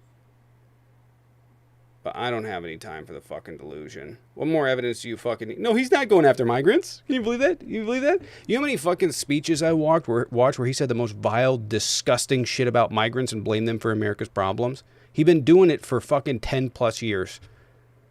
We need a border wall because migrants are destroying this country.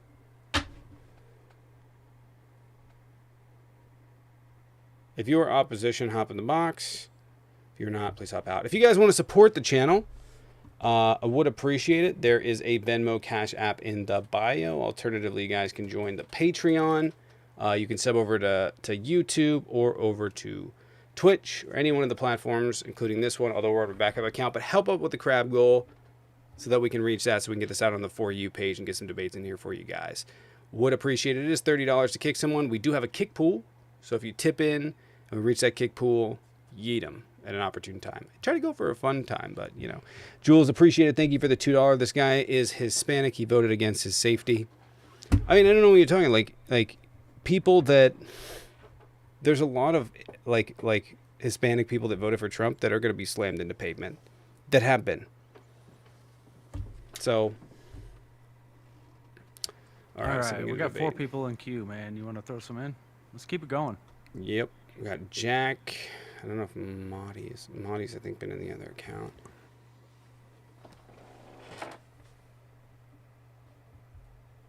You okay?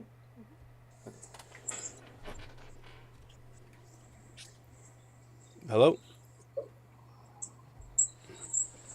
Hey, Chuck, appreciate it. Chuck, thank you for the 20. Can we get some dubs and drumsticks in the chat for Chuck? Appreciate it. Thank you for the 20 over on Cash App. Chuck is always coming through.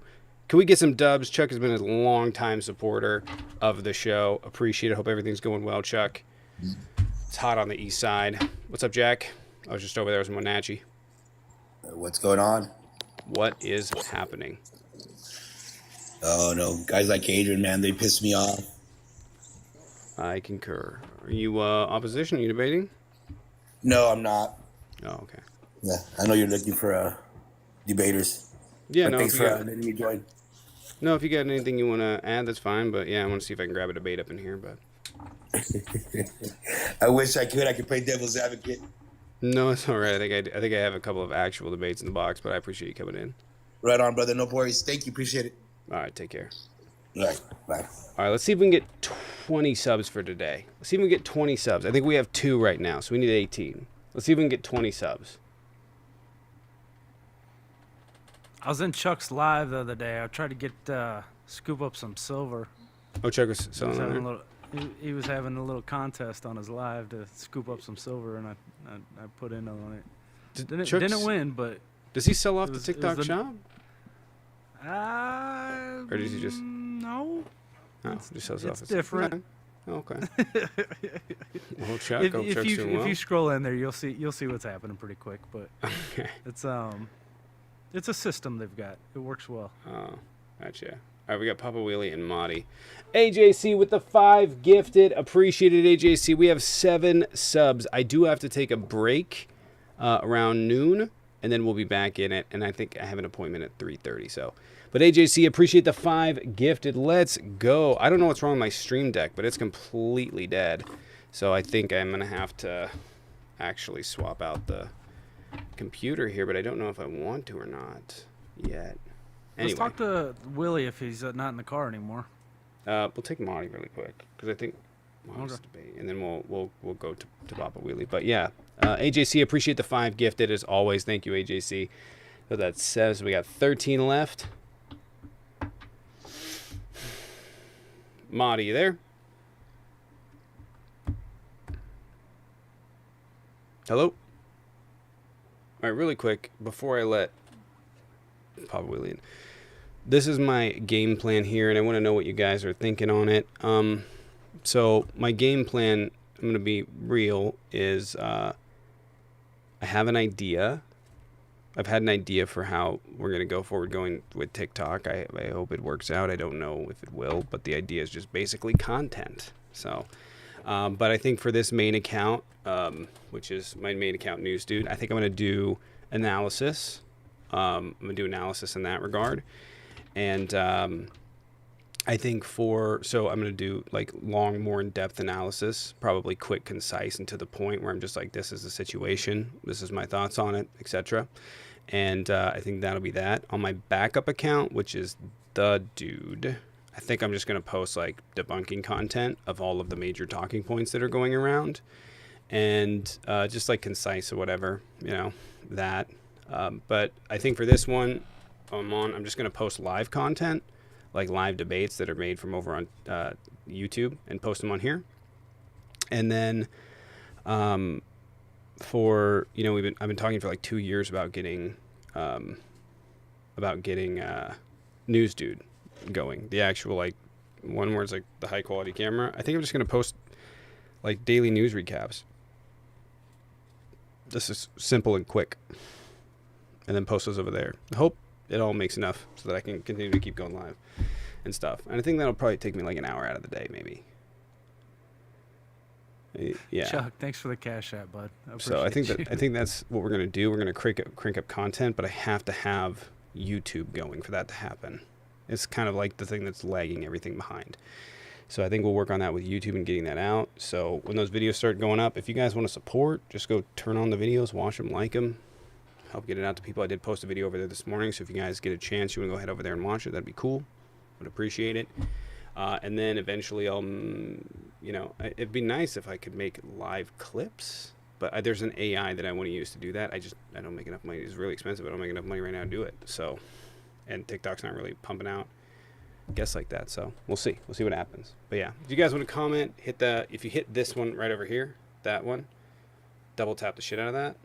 That'll help get out on the For You page, or help us hit that crab goal. We have 6 out of 20. Appreciate it for you guys that send over the. All right, Papa Wheelie, there? Yeah, can you hear me this time? The audio's pretty low, but you know. Let me. Is that better? You don't have background though. Right on. So, is there a way? First off, how are you guys? Well, I'm doing all right. I'm just wondering if there's a way you can crank that mic up for me, because. I'm not really sure that I can. I could try to talk louder. I don't know. If wait 1 second. Wait. Okay, keep talking. Yep. Check one. Check. Josh, talk. Check. All right, can you hear me? Josh, can you turn your mic down just a dash? Sharon, you talk. Testing 1 2 3. Testing 1 2 3. Nice. Can you turn your mic down just a dash, or back off it a little, and try it again? Testing 1 2 3. Turn it up about halfway better? between there. Keep going up. What about now? That's good. All right, I think we're good. It's a little bit hot of a mic, I but feel special. because, I appreciate that. Sorry. so I have control of the actual volume over here and being able to fluctuate it, and it's really loud sometimes when people come in, so I have it way down. I did turn it up, so if somebody could not yell, bump the mic or anything, that'd be appreciative.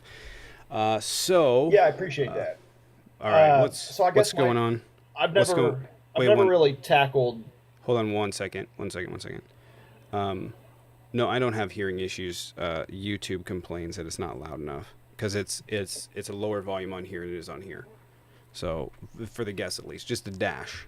Sometimes it's hot. It just depends. So I'm gonna try to like fluctuate it for YouTube so that it works. But anyways, all right, what's going on? What's your take? I mean, well, I have several takes, but let's just, for the fascist thing, I guess I never really milled it around because to me, no offense to anybody else, but to me, the idea of it is absurd. I guess, so then that kind of forced me to try to say, okay, well then why is it absurd instead of just reacting to the, what I feel about it. Honestly, he's really more of I would call it a reactionary populist. Right, like he really tries to he takes really unpopular stances, but he also does like a lot of 80-20 issues and kind of hammers them home.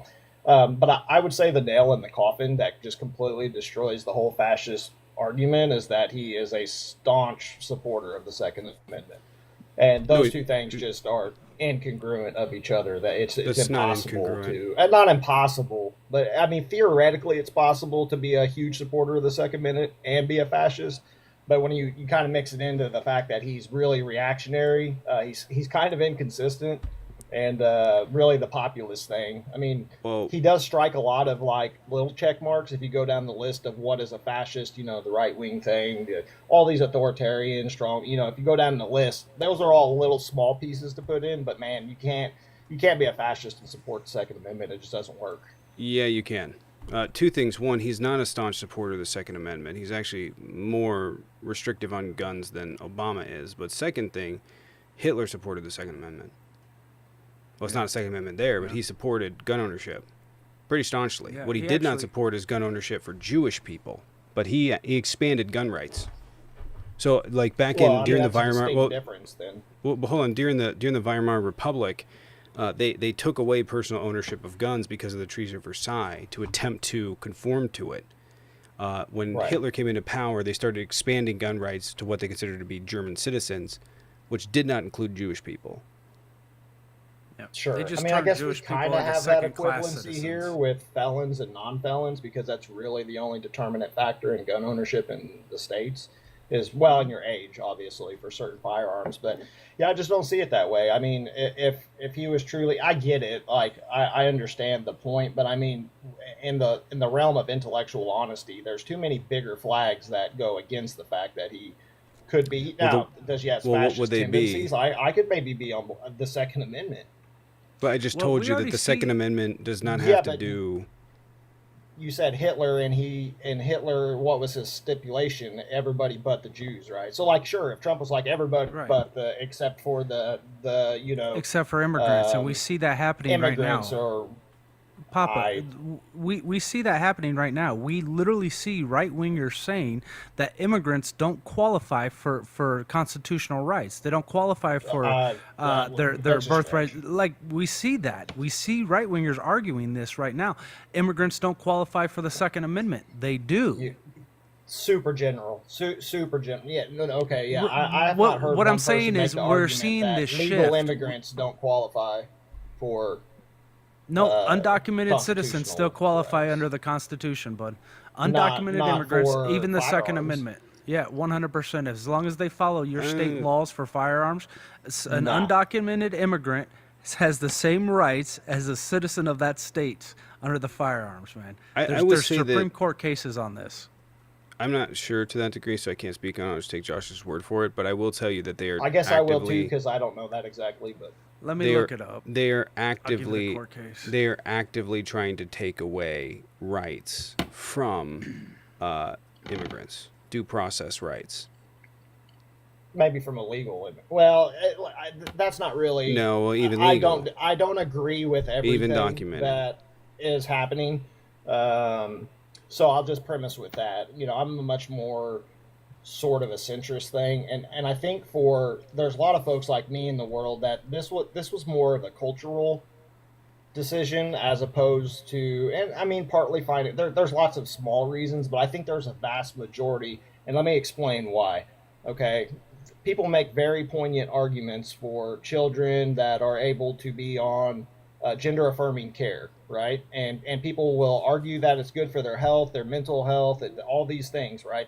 But they're letting these children basically make a decision that's a really big decision about their life, right? So fair enough, that's fine. It's not really, it is what it is. I'm not on the side of that, but what I see it as is like, okay, fair enough. But if you flip that coin around now, if I were to say, all right, well, that 12-year-old that is in love with a 40-year-old How did we person, get this? don't they have the right to?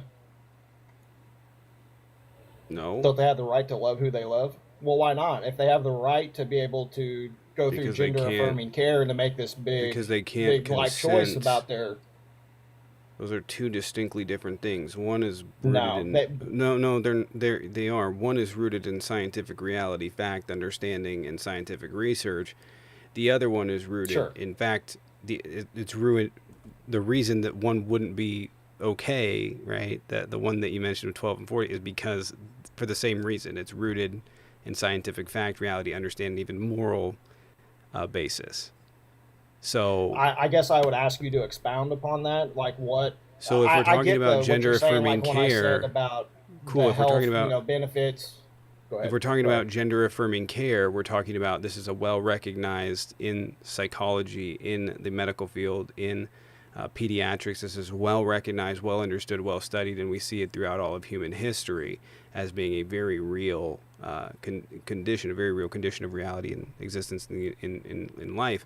When we're talking about people that are 40 going after children for the same reason, those same medical, psychological professionals do not support that because that child does not have the ability to consent. So the scientific fact backup in both situations, the arguments opposed to you. These two things, you're trying to say that one is okay because of the other, but the scientific reality is both of these things are backed up by scientific reality. Sure. So what I would say to that is, if you were to take. Can you please put your phone on mute? Oh yeah, sorry. Is that better? It went That'll off a work. buzz. Text come in. Yeah. Yeah, my bad. Apologize for that. I know you tweaked the mics and all that. Yeah, I mean, the studies as far as medical, going back to reaffirm the gender reaffirming thing, I would call that a fairly new, and it actually applies to a substantially small portion of percentage of the population that would actually fall under that umbrella. And I could almost make the argument that number is so small that you could find a number of 13-year-old people that could also fall under the umbrella of that it wouldn't psych. I mean, for centuries, people got wed. You would at the not age of find a 14. 13-year-old whose brain has fully developed. But I just want to Exactly point out, my I'm point. not sure what you think gender affirming care is. Well, that could mean a 'Cause lot this of is the things. I thing, mean, 'cause yeah, but it typically could be speaking, what therapy, it could be happens is medication, it could be lots of things, right? most of the time it's therapy. Most of the time it's gender affirming clothing, it's gender affirming societal constructs, Sure. is those types of things, and it's done so at the help of a psychiatrist. So I'm not sure how these two things are remotely. Well, and Just that's probably therein lies why there is such a divide from the people that see it one way and the people that don't. It's to me, and this is my opinion. I'm not trying to, I'm just saying from my perspective to open your guys' horizons to hear it from somebody's genuine point of view.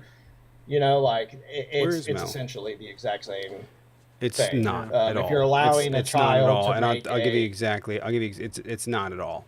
It's not at all. And we allow, by Okay. the way, cisgender kids to get gender affirming care. In fact, they're more likely to use it. We do it all the time. Do you know we give 100% kids they are. we give kids that are undersized, that are going to be undersized when they get older. Sure. We give them hormones to prevent them from being undersized, to prevent them from that societal construct. It doesn't have to do with the physical thing. It's Sure. not going to physically affect them. It's not going to physically hurt them. Right? We do it so that it I would affirms absolutely say it it affirms does. the societal construct of who they are as a person. We do the same thing with mastectomies, or it's not mastectomies, with gynomastia, right? Sure. With youth, right? So we do these things to Right. affirm gender for societal constructs, not because it's going to have any negative effect on their life.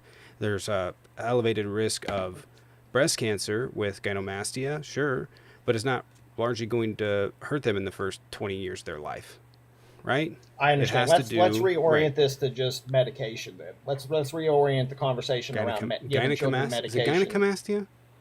It's a hard word to. Yeah, I couldn't Here, I'll say let it Paige either. in. I'll let Just real Paige quick, in. can I? Where'd Paige go? Before we go too far, I told you I'd look them up. There was Yes. a Supreme Court ruling, New York State Rifle Association versus Buren, found that New York State could not constitutionally prevent anyone from carrying pistols in public. That was further held up by a federal court in Chicago, ruling that the case of an illegal migrant, Herberto Flores, was charged under Title 18 of U.S. Criminal Code. He had no criminal history and proper use of a gun. Therefore, according to the court, he did not present a public danger when exercising his Second Amendment in Chicago in 2020. So it was taken to the Supreme Court and then further upheld by other federal courts. And they said what exactly in that ruling? The Supreme Court did? How? The Supreme Court was essentially to establish a framework for analyzing whether a challenged firearms regulation violates the Second Amendment. The ruling was a non-citizen. Oh, they said that a non-citizen possession, Title 18, violates the Second Amendment as applied to Flores. The judge writes, thus the court grants Flores motion to dismiss. That was their decision. So what they're saying, I'll have to. Let me write this down. What case is this? Because I actually Sure. New York State Rifle. Rifle and Pistol Association. Yep. State Pistol. And then the Chicago right on. one I appreciate is, yeah, the Chicago one is Herberto Flores. There's a. Got it. I'll be able to track it down. Yeah, that's interesting. Yep. To me, I would almost guess without reading it that it was a way to kick it back to basically a state decision. Like maybe the ruling wasn't made in such a way that it would impact the entire nation, right? Like that it was codified in stone, but more of a way to like kick it back to the state, let the state decide, and until it becomes a more. But I could be completely wrong. That's just the pre-assumption that I'm making on what they are saying. But I appreciate that very much, actually. I'm a nerd. And I did order that book that you told me about the last Jason time Stanley? that we spoke. Yep. Nice. I haven't got a chance to read it. I'm still making my way. All right, man. Listen, hey. I'm sorry. Yeah, I don't know why you Yeah, that was didn't harsh. mute that. when I That's harsh asked on you the to ears. last time.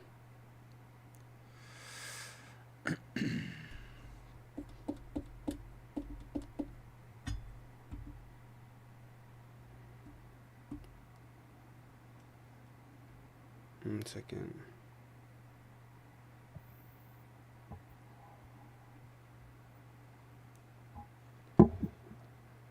Yeah. One that, second. The I'm going to read this conversation really was out quick. of- This is from not the my lane. ATF.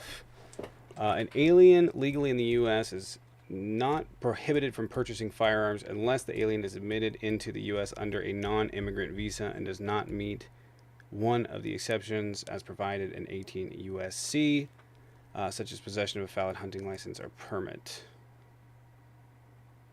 So I don't know about undocumented immigrants, but it looks like green card holders. Sorry about that, guys. It's my work line. I had to put myself on unavailable. Didn't mean to blow anybody's ears out if I did. My bad. So, Poppin Willie, what was your issue Yes. with children and transgender? Well, for me, I see it as a slippery pipeline. I'm not saying that there aren't, cases out there where children need to be, maybe some counseling. I'm actually would be completely cool with just counseling if we just left gender affirming care was counseling. But whenever we start like chemically castrating folks and changing their hormone, and there are, hold on, let me finish. I do believe that there are probably medical reasons for, messing with hormones, but to make it so culturally acceptable, that ultimately leads to the slippery slope of being able to argue for the case of minor attracted people and that children should love who they want to love. What? Wait, that doesn't. Yeah. That is no, it doesn't. Not at all. At all. I don't know what the hell you're talking about with that. But I can explain real simply. How can you have a child decide their gender, but they can't decide who they love? That's the premise of the whole thing. Oh my God! Can you let other people talk? Just 1 second. I don't think you understand gender affirming care and the W path, because children have to go to therapy first. And when you talk about this chemical castration, puberty blockers are just a pause. HRT is not castrating anyone. I take our HRT. It's called the pill, birth control. Sure. Do you know that children with cancer, they also get HRT, the same HRT that's given to transgender children? Do you know that they it's probably actually also get some hold on. cannabis. Do you know that it's cisgender girls who are not trans, who take puberty blockers the most for precocious puberty? They are reversible, right? It's just a pause. This isn't chemically castrating. So you're saying there's no cases of folks out there that did this for 6 years and then they regretted it as they became an adult? Not surgeries. I'm talking just medication. You're saying that's not a thing at all? Well, you can regret taking a Tylenol 6 years ago. That's pretty much the same thing. It's reversible. If you stop taking HRT, it stops working and the body goes right back to what it would be without it had you never taken it. So if you regret taking like a Tums 6 years ago, it's on par with that. So you're telling me that antacids is the exact same level of danger as blocking? Yes, actually, I'm telling something in your body? I'm telling you that. I'm not going to disbelieve you. I'm going to look it up. Hold 1 second. You can. I'll give you sources if you'd like. But I'm telling you, you will have more complications over Tylenol, taking Tylenol regularly over time than you will puberty blockers or HRT. Okay. I have only one thing to say. I have only one thing to say on this, and I'm gonna let Paige and Mel take it over because I feel like they're way more qualified. Whenever this argument, it always resolves itself to be they're trying to go after and target kids and make it, it opens it up for maps. And my question to you is real simple. Are people that are advocating for lowering the age of consent more likely to be trans or conservative? Conservative. So why are you bringing that up like trans people are the problem? I'm not bringing it up. To me, trans people aren't the problem. To me, it's ideological doctors that are the problem. Ideological parents that are the people with a Why are you blaming trans kids for saying this opens it up to mine? What killed is that? all that off. Sorry, I mean, at least you are honest about that, but what does that have to do? How does that equate? You have to repeat the question. I tried So to what's mute a buzz used that as a came through. fear tactic is to try and equate trans people to maps. That's what it is. Even though those people that are That's most not. likely to be aligned, I'm sorry, look at the reality of it, okay? Look at the reality of it. You watch across the board as Republicans are busted for going after kids. You have the president that literally has accusations made by minors, and legitimate ones at that. You have those. You have Donald Trump, who brought in Andrew Tate, allowed him to come into the country despite the fact that he is accused, and there is significant evidence that he trafficked children. Donald Trump was best friends with Epstein, and had flown on his jet 7 times. I don't know who's doing the clicking there, but if they could stop the clicking, that would be great. You understand the problem is that you're trying to equate this to be somehow progressives' issue, that we're trying to open this up, and progressives are not. No, I think you're taking it on an individualistic level and pointing people out, and I'm more on the cultural sense of it. I say on the cultural sense, conservatives are trying to lower the age of consent. That was my second half, and I think on the cultural side of things, the reason why conservatives want to drop that is because you have generation upon. We're not that far removed from when people got married at 15 and 16 and started a family, and some of them are still our grandparents to this day. So I think that there's probably some remnants of that left over. I think it's much less malicious than. Are there malicious intentions out there by folks? Absolutely, man. There's predators everywhere. But I think holistically speaking, that the conservative set of values, it just kind of goes. They're from a time before, right? Conservative kind of is like the good old days or whatever you want to call it. Their ideology, you know what I'm saying? So I think when you're making it more individualistic about certain people and individuals that fall amongst that category, and I'm speaking more. No, we're not. No, we're not. And to be logically consistent, Papa, you would say all conservative doctors who prescribe HRT. Why? What's HRT? What do you mean? What's HRT? Yeah, what's the initials stand for? It's hormone therapy. Oh, hormone replacement therapy. Okay, gotcha. Yes, I thought it was actually like a pill or something. Well, it can be. No, Okay. it can be like the pill, birth control pill that women take is HRT. I thought it was But hold on, specific. can I just finish? Can I just finish something? For you to be logically consistent in your assertion that it's like liberal doctors' ideology, conservative doctors, right? There are doctors who are Trumpers. They do this too. They prescribe this I don't agree with it. medication. So you don't agree that children with cancer who have depleted hormones and they take HRT, the same kind that trans children take, that the doctors are wrong, the ideology is wrong, these the children that are under I think doctors on the right who make healthcare decisions based upon ideology are wrong, and I think doctors on the left who make healthcare It's not an decisions based upon ideology. ideology. Sir, You it's just science. said it's ideological. Sir, it's science. It's medical science. But no, I'm referring to the decision, like you said, that a doctor doesn't give you're trying to pin me in a corner to get me to say that I don't think that a medication that's this type of medication should be given to a specific patient in a specific instance. I disagree with that. I think it should be. And I think that if a doctor ideologically decides not to do the best thing for the best interest of that patient, that's wrong, right? That's wrong. Huh. Interesting. That is very interesting. So do we listen to doctors, or do we first ask him, like, what party are you registered with? Or do we for me personally, I can tell you what I do. Or do we let medical experts? And by the way, I just want to point out that you are like dispelling some fascism here. And this isn't something new. In fact, pre-Nazi Germany, there's an entire library that was studying transgender people, right? Medical, by the way, these were medical professionals that the Schnazis burnt down. All that research, all that information was gone. They did that. That was the start of attacking the LGBTQ community. So you're falling in line. Good job. I just find it rich that this is why I'm trying to have an intellectually honest conversation and just tell you how I feel. Right, but I haven't called her one single name or equated her to any kind of crazy. No, but you're trying to put me into a group of I have to leave people in that like are 2 awful, seconds. Can I say atrocious something? folks. Please. Yeah, absolutely. Great. Okay, so I have a child who's transgender, right? And I had no idea anything about being transgender until until like right before she came out, basically. So the thing is that any family can have a transgender child. These are not children making decisions on their gender. This is what you don't understand. Children also go through puberty. So the best time to give these children gender affirming care for the best outcome is when they are children. And like Tommy said earlier, most children only get therapy. They only need therapy. They might need to change their clothing, pronouns. That's about it. Very few children get to the point where they're suffering from gender dysphoria so severely that they need health care. They need intervention.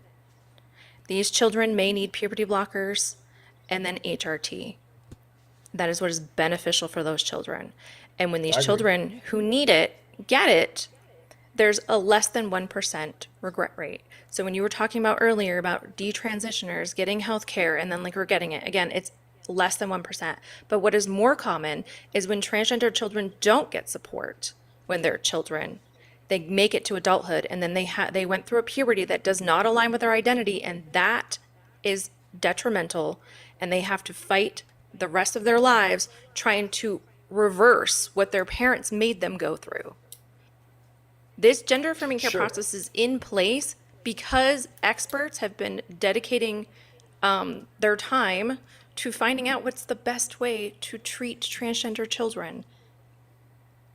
And I'm on board with that, honestly. And a lot of props to you as a parent of a transgender child. If you could let me, you guys get me for interrupting. So, yeah. So what I would say to that is, I guess then I thought that gender dysphoria was a separate, like dirty word or separate entity or a separate thing. If we could get it all back under the umbrella of gender dysphoria, then medically speaking, and I think for a lot of the public speaking, that it would be a lot more. What are you talking about? Transgender children have to have a gender dysphoria diagnosis to be able to receive medical care under the age of 18.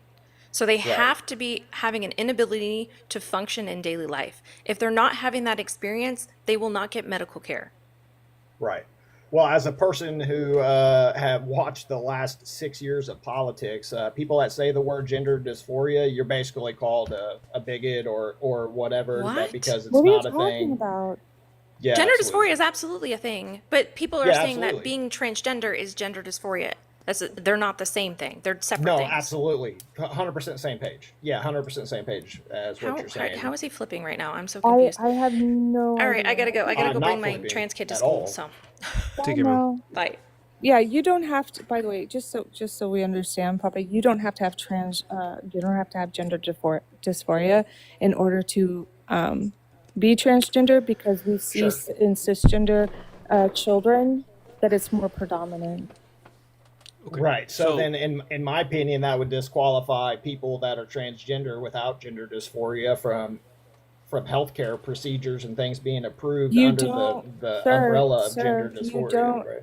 If they have gender dysphoria, they deserve the health care. Sure. Okay, I have a Not question, against Pop. that. I have a question, Yeah. Papa. Papa Wheelie. Let's be real. You weren't sure of the acronyms. You're not sure of the science. You're not sure of most of the descriptors and definitions. Why are you in this conversation? Genuine question. You're arguing with bodies of research going back. Hold on a second. You're arguing with bodies of research going back nearly a century. You are arguing with every American Medical Association, every pediatric association, every psychiatric association in America, and you're arguing in opposite to the evidence. If the goal is to create the best outcome for these kids and these people, why would we not want to do that based on what the science says? You're saying we should be concerned. Hold on a second. You're saying that we should be. Wait a second. You're saying that we should be concerned about the small percentage of people that regret doing this, which, by the way, is small. I forget the exact percentage, but it's like less than 3%. It's really small. And you're saying that we should we should remove the care that's helped the other 97% plus because of 3%. I don't know if you know this. No, Would you argue that we should, but really quick, would you argue that we should get rid of Tylenol? Would you argue that we should get rid of any major drugs? Because all of those have side effects that supersede 3%. So what are you advocating? I don't understand. What is the advocation for? I'll tell you. The advocation is for if you're not diagnosed with gender dysphoria, you shouldn't be getting any type of gender type care. Who are you to and make that determination? I'm not. It would be the medical community to make that determination. Oh, so if you should only take Tylenol, right. So you should only take Tylenol if you're diagnosed with a headache. Well, okay, so I get what you're saying, and the answer to that is no, right? But you can't go and get hormones off the shelf at Walmart. You can't just go. You can go get Tylenol at Walmart, right? Because it's not deemed as dangerous. But I'm sure that some of these things that people can't just on a mass level take these things without complications, right? That's untrue. That's actually untrue. That Tylenol, I can give you a laundry list of OTCs. I collected the information.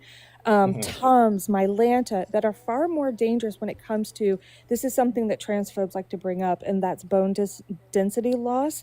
Vitamin A, copious amounts of vitamin A will give you more bone density loss than HRT. Mylanta, Sure. I mean, if I take 100 Tylenol, I'll stroke out. The thing is, you're not listening, and you're kind of twisting, so I'm a little bit confused now, but you have to have a diagnosis of gender dysphoria in order to get HRT or puberty blockers. That is done by, and this is how it works. It's called the W path. So it's done by therapy first, which can last up to 1.5 years to 2 years. Then you would move to puberty blockers. You can only take those for up to 2 years. And then there's HRT, which you can maintain for the rest of your life. And I just want to say the regret rate when it comes to taking these medications or having any operations, which operations are illegal in all 50 states for people 18 and under, plus you won't do an operation on a body that isn't developed. That's like putting braces on baby teeth. It just doesn't work, right? But the regret rate is under 1%. And the regret rate in that is actually social pressure. And in that statistic as well, it doesn't talk about people that have detransitioned their regret and then went back and retransitioned, if you want to put it that way.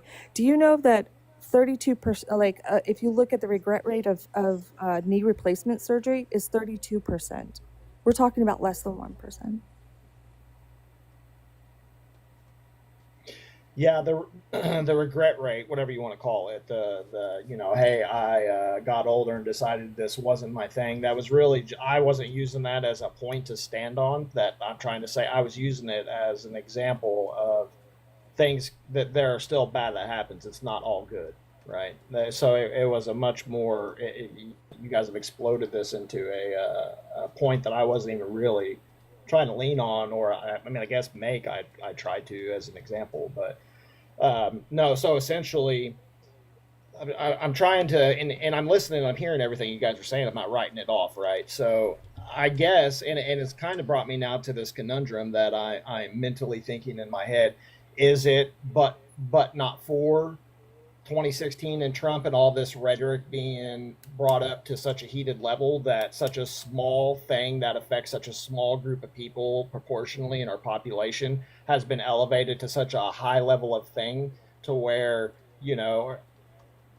that it's my fear, right? So this is my fear. My fear is not of the people that have gender dysphoria. My fear is the influence on folks that are impressionable that could possibly be won over to that side when they actually don't have that, right? That's why we put we bring in the medical experts. So when a child, for instance, for a trans child, this is something I didn't mention. So for a trans child, they need to go to a child psychologist, their their pediatrician, an endocrinologist, and these are 3 people that they see consistently over the WPATH care.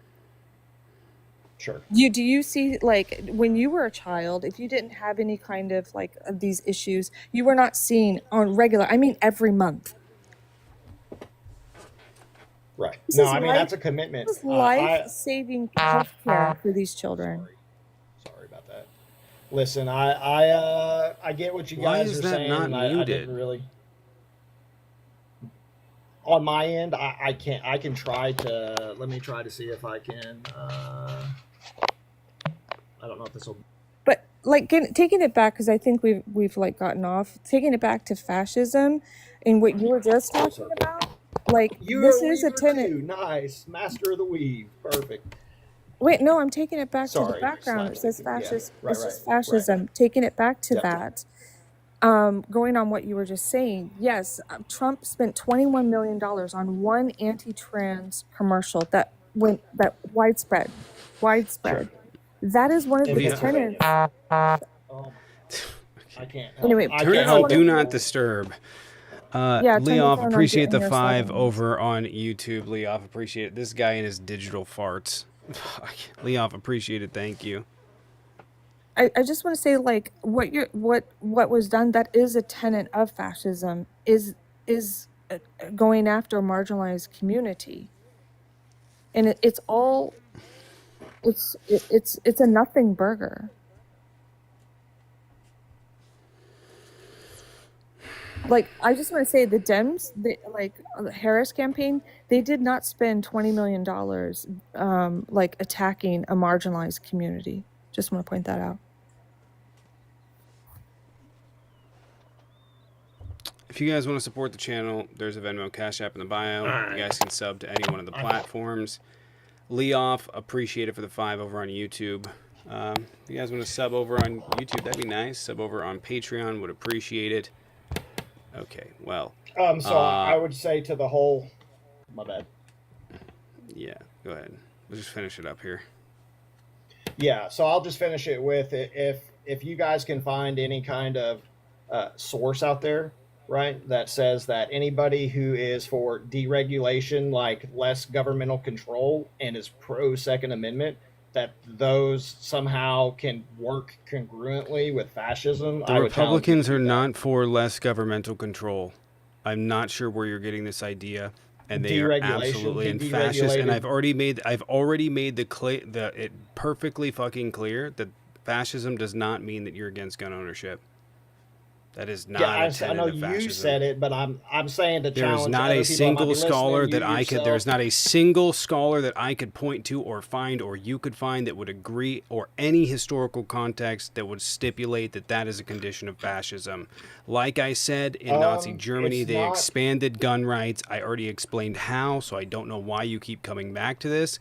And as far as the Republicans deregulating, hold on a second. The general population. They did not. They re-armored the population. I'm looking right at it. Looking right at what? That's not true. Okay, so traditional fascism and gun control, fascist regimes like Nazi Germany and fascist Italy tended to disarm the general population, especially groups seen as enemies. They centralized control of weapons to consolidate power and prevent uprisings. Yes, they Can you back up on that? Yeah, Can you back took up away on from that? enemies. Yeah. Enemies were the Jewish people. They were LGBTQ people. They were the disabled community. The communities that they sent to sea camps, that's who they didn't want to have the pew-pews. Not your everyday Germans. I lived in Germany. I spoke to a lot of my friends who were talking about their grandparents, and their grandparents, they didn't come, like the non-Jewish ones, etc. They didn't come for their grandparents, like for their pew-pews or whatever. What they did do, most of the stories that they held, is that when the Nazis came in to the towns they lived in, they asked the men to come outside and get in line, literally fall in line and start walking. That's what I would just challenge you to look these things up that you're saying. I'm looking it up right now. Cool. I'm going to read this right now. This is from Columbia Law School on gun registration, the NRA, Adolf Hitler, and Nazi gun laws, exploding the gun culture war. This is from Bernard E. Harcourt, Columbia Law. Right here. First, with regard to possession and carrying of firearms, the Nazi regime relaxed the gun laws that were in place in Germany at the time the Nazis seized power. Second, the Nazi gun laws of 1938 specifically banned Jewish persons from obtaining a license to manufacture firearms or ammunition. Third, approximately 8 months after enacting 1938 gun laws, Hitler imposed regulation prohibiting Jewish persons from possessing any dangerous weapons, including firearms. I'll reread the first one. With regards to possession and carrying of firearms, and this was particularly of long guns, the Nazi regime relaxed gun laws, period. I don't know what you're talking about. Let me see if I can find the source here real quick. I just pulled up a it's source for not- you. it's This not is the that- historical Yeah, a norm. source. You will not find another. You will literally not find. You will not find. And by the way, there's also numbers on gun ownership going up. Like I said, scholars agree universally on this. You will find gun advocacies that don't, that say, well, they took guns away and they point to Jewish people. That is not what happened. The Nazis gave back gun rights because the Weimar Republic, in an attempt to uphold the Treaty of Versailles, disarmed the population. And this was a major contention within Germany that people were not happy about. And the Nazis Right, are you gave it talking back. about you mentioned the guy's name? Did you say his name was Stephen Halbrook? No, Bernard Harcourt. Okay.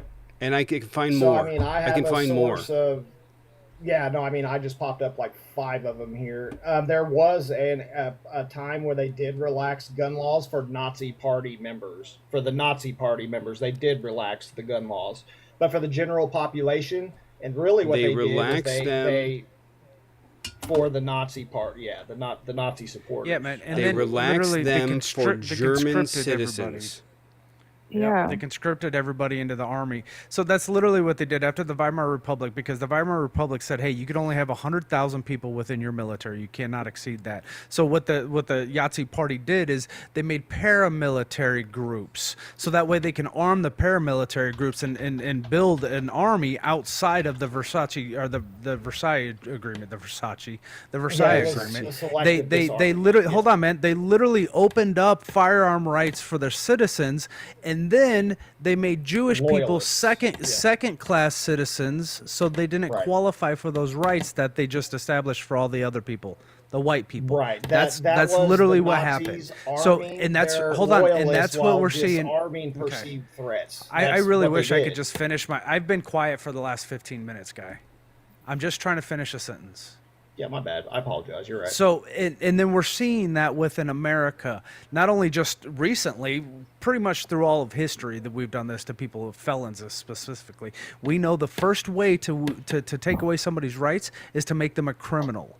And that's what we're doing in America we're seeing that with immigrants right now. We're trying to criminalize an entire population, a marginalized group within our country, think Jewish people in Germany, and we're doing the same shit with them. We're trying to criminalize them so they don't qualify for our same rights, and they can't protect themselves with weapons. That's literally what they're doing. Yeah, we actually, Yeah. what I recall, we do have a little bit of a sea camp situation in Miami right now, where we have 3,000, well, they're a little less now, 3,000 undocumented immigrants that are locked up. And we've had 3 people, because I'm in Florida, we've had 3 of those people that are locked up who have passed away because of a lack of water. So they're not being treated. The facility is not to hold that many people. Yeah, we're and that's already- awful to hear. That's really awful to hear. And I completely disapprove and disavow anything that would be going There- towards that. But again, but to the I point just- of what Josh was saying. I just got to make this real fucking clear. Taking away firearms is not a contention of fascism. It is a contention of authoritarianism. It is not determinative of fascism, period. And if you could, by the way, I just want to point out that we've just assumed that what you're saying is correct and then disproven it. But what you're saying is not correct, right? You've Okay, literally, so then- you've so preemptively, find me hold on a second. source that says You have literally Second said that Amendment- this is the case. Hold on a second. You have literally said that this is the case. You have started us on that footing, and we've just accepted it as a normal thing in society. This is normal. This is, in fact, a tenet of fascism, which it is not. We disproved it. Can you show me where scholars say that this is part and parcel of fascism? Scholar that part. So you're asking me to cite you a Some source to Some to what scholars, some sort of historical context or reference where this is throughout fascist history, where this is a normal thing? that people are allowed to have guns in a fascist situation. That people take away guns in a fascist in literally across the board, because they don't. Yeah, no, the thing wasn't that it was across the board, right? You would want to arm your enemies, or not arm your enemies. You would want to take your perceived enemies, perceived threats. You would want to not allow them to have weapons, but then you would want to give weapons to the people that support you, right? That's how that would work. What I'm saying is that the Second Amendment is for everybody. There's no group, there's no Jewish group that can't have it. There's no black group, there's no gay group. That's not what I've asked you. That's not what I've asked you. I've asked you, where is this a tenet of fascism? That is a tenet of authoritarianism, but it varies from culture to culture. It varies from country to country. No one has made the claim that taking away guns is part and parcel of fascism, because it's not. Right. It doesn't have to do. It's not fascist ideology. It has nothing to do with it. Wait, don't gaslight. When I started, wait, hold on, Papa. Don't gaslight him, because yes, you did bring up 2A as if this was. I did, but let me finish what I was going to say. Whenever I brought up there are tenets of fascism, whenever I started this conversation, I said he does tick things, like small things that if you were to put together, you could maybe form a picture. Right. I never once said that this was a tenet. I said that in my opinion, it destroys those tenets. You are not. It doesn't. How does it destroy those tenets? I don't. It doesn't matter. No. You don't get to automatically assume what fascists do or do. You can't create. Hold on.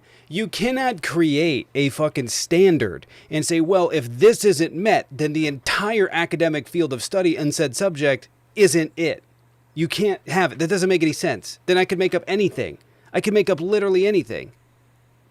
Well, I could literally make up anything. You could say, well, like, you make a claim against the right? You could be like, well, they're Marxists. It's like, well, did they have a Stalin in charge? Well, I guess they're not Marxists. They don't have a Stalin. They're not Marxists. I just literally make it up, right?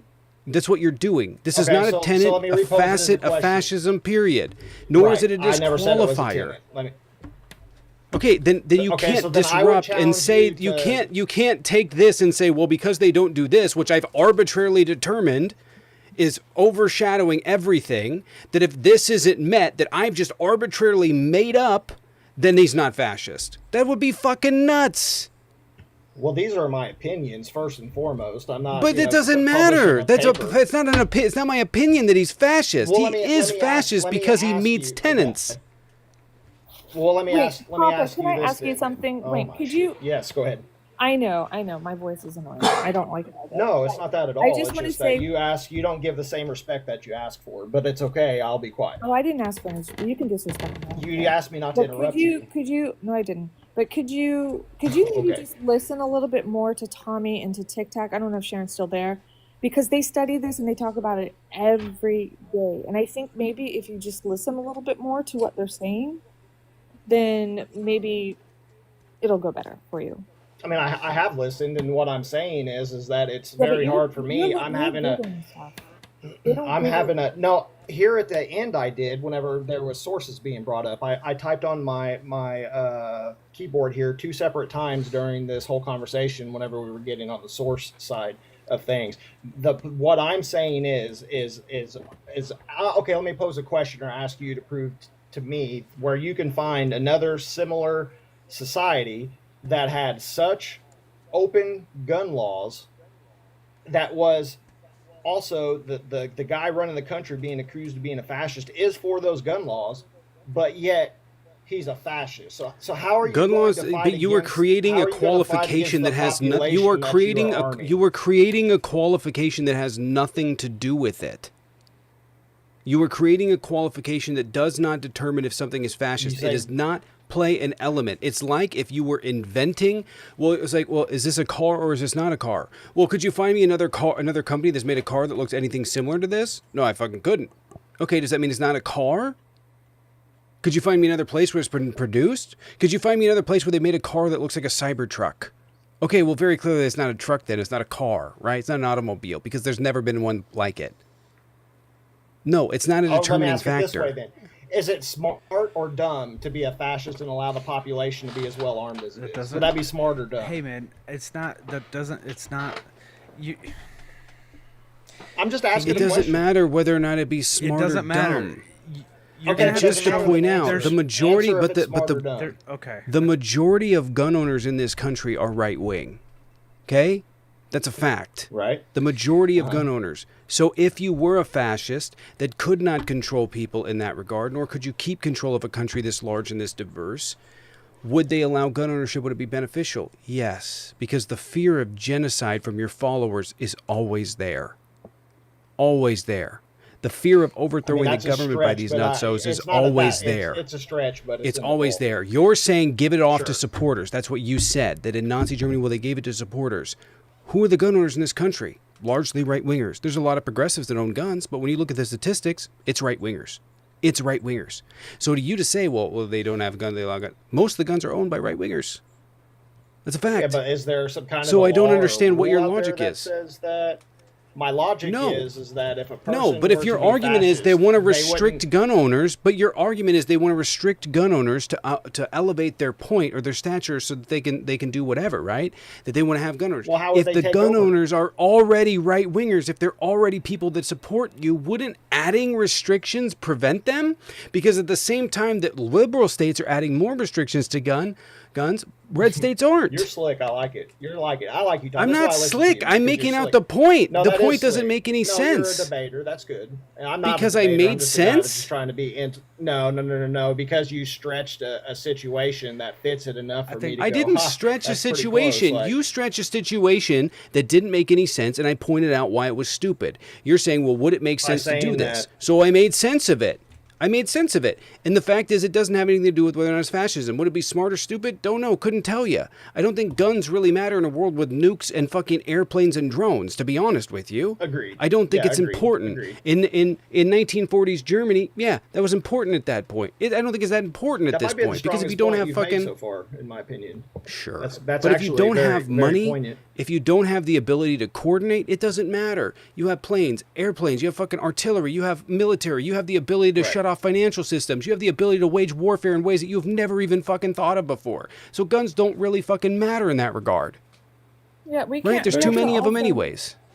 We have to remember that the military has equipment, weaponry that we don't even know exists. So they're very comfortable. They're very sure. So I want to point out they don't even need to fire a bullet. They have literal things that'll shoot microwave waves at you and burn the underlayers of your skin. They don't need guns. Cookie from the inside. Hey man, I think it's important. Can you show us where, like, there's a lot of historical scholars that will tell you about fascism. Can you tell me any of them that say taking away firearms is part of fascism, one of the tenets? No, you guys are trying to. I got a better one, Josh. I've said it was a tenet, and that's not at all what I was saying. I got a better one. I never said it was a tenet or not a tenet. I got a better one. I want to finish off. In my opinion, it kind of mooted the points of what the tenets are. It kind of in my opinion, right? There's lots of other things too, like, he supports free markets, deregulation, tax. There's lots of things that go against the idea of fascism, right? But the most glaring one is the fact that we're all allowed to own guns. Come on. I got this one. Like, I got this come one. on. Yeah, I know that's not a tenet of fascism, but I want to point this out really quick. Matter of fact, can you find me a scholar of fascism that says that Donald Trump is not a fascist? Not that he is, but that he's not. Because I can tell you 4 years ago, prior to 5 years ago, prior to January 6th, there was a lot of them. There were a lot of them that says, I don't really think he's I'm not willing to say he's a fascist. I'm not sure, but I'm not willing to say he's a fascist. I can tell you there's a whole lot of them that don't say. Ruth Bader Ginsburg was asked, and she said, do you think that he's a fascist? And at the time she said, no, I don't think that he qualifies as a fascist. There were some people saying, well, I think he might be, but I'm not sure. There was a lot of that going on. Ruth Bader Ginsburg now is like, yeah, I can't say he's not, right? Jason Stanley says that he is. Timothy Snyder says he is. Robert O. Paxton was the first to say that he was. No. I can't find a scholar that's like, yeah, he's not a fascist. Just 1 second here, if I can. Yeah, there's Robert Paxton, Stephen Miller, the leading historian of fascism. Yep. No, he actually changed his mind after. No. I know what you're reading. They've all changed their mind since that article was written. I know what you're reading. Stanley Payne, Robert O. Paxton. Roger Griffin. Yep. Yeah. These people Stanley, have changed their mind. Well, Stanley Payne, I think has died, but Jason Stanley, Stanley Payne, I think died a few years ago. Madeline, but I think he died a few years ago. But no, hold on. Wait. Hey, hold on. Yeah, Robert Yep. Yeah. Robert O. Paxton said that he was a fascist. He was the first one. What you're reading is an article prior to January 6th. Check the To date. January 6th. I know of the this article. year or last year? Check the January date. 6th. January 6th, as in storming the Capitol 2020, in your guys. 2020. Okay, all right, I got you. So let's take Paxton off that list, and we can go down to So, Roger Griffin, Jason Sherry Stanley- Berman, Benjamin Hold Head, on. Cass Mudd, John Lucas. I mean, there's Wait, Wait, Papa, are you wait, hold on, wait, the wait. exercise? He's the not even exercise listening to what I'm was- saying.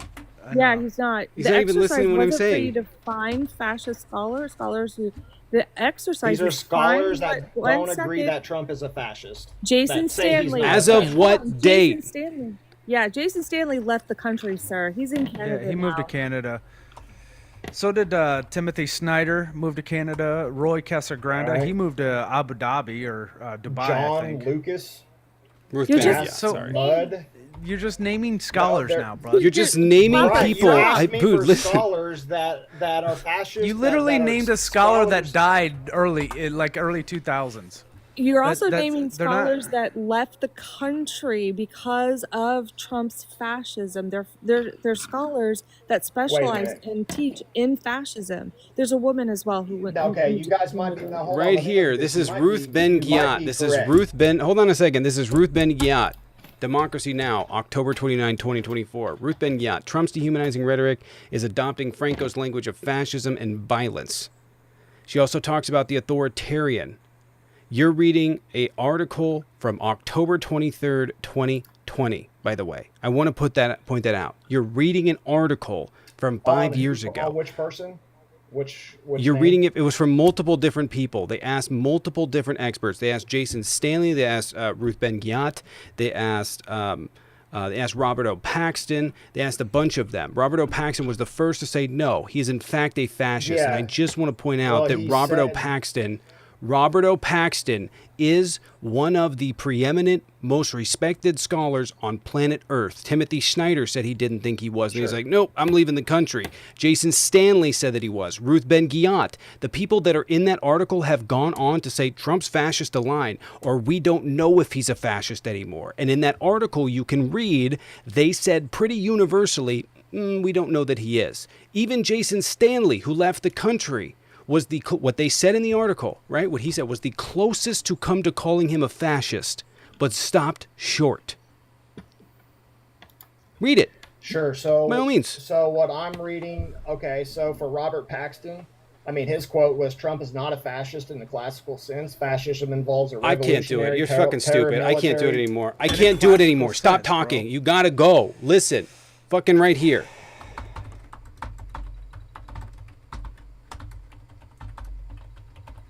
Fucking pull it up. Is it fascism? A leading historian changes his mind.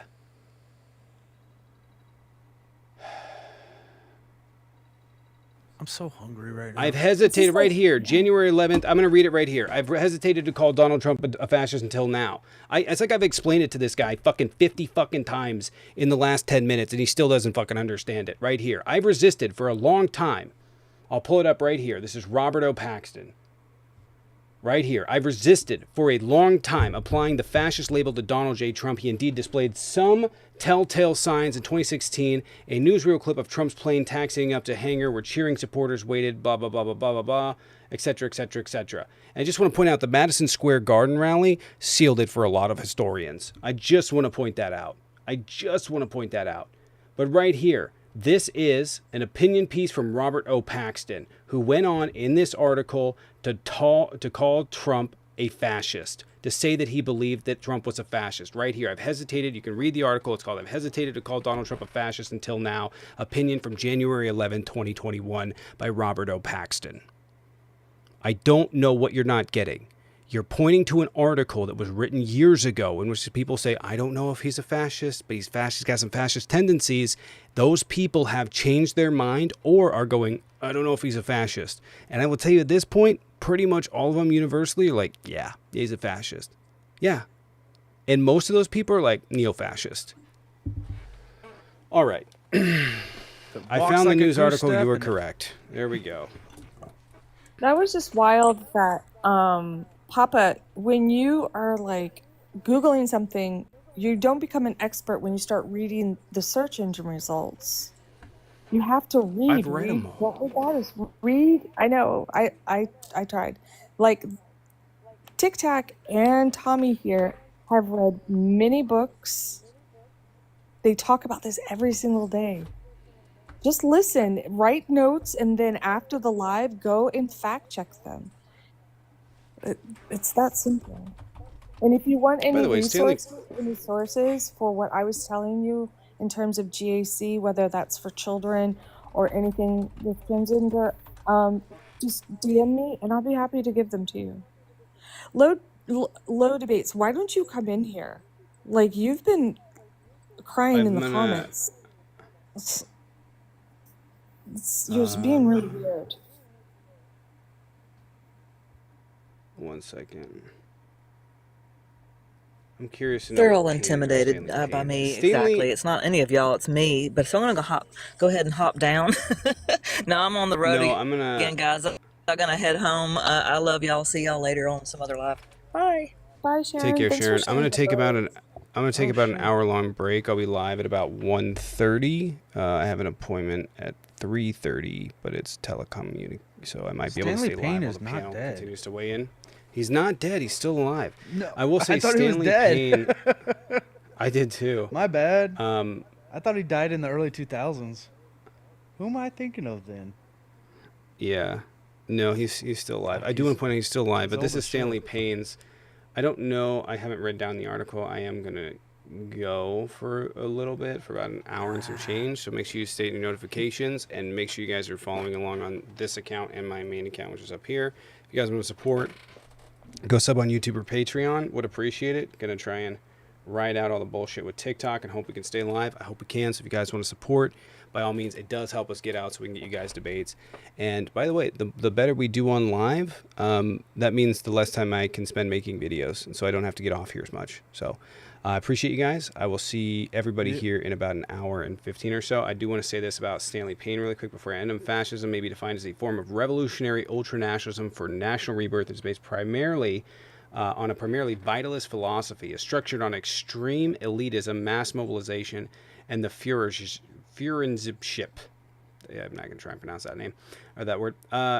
Positively values violence as end as well as means, and tends to normalize war and other military virtues. I'm curious if they. I don't think they ever asked him if Trump was a fascist in this. Plus, he's 90, but he's actually alive. But most scholars are either like, I don't know if he's a fascist, or he is. And I think it would be stupid to assume that he's not at this point.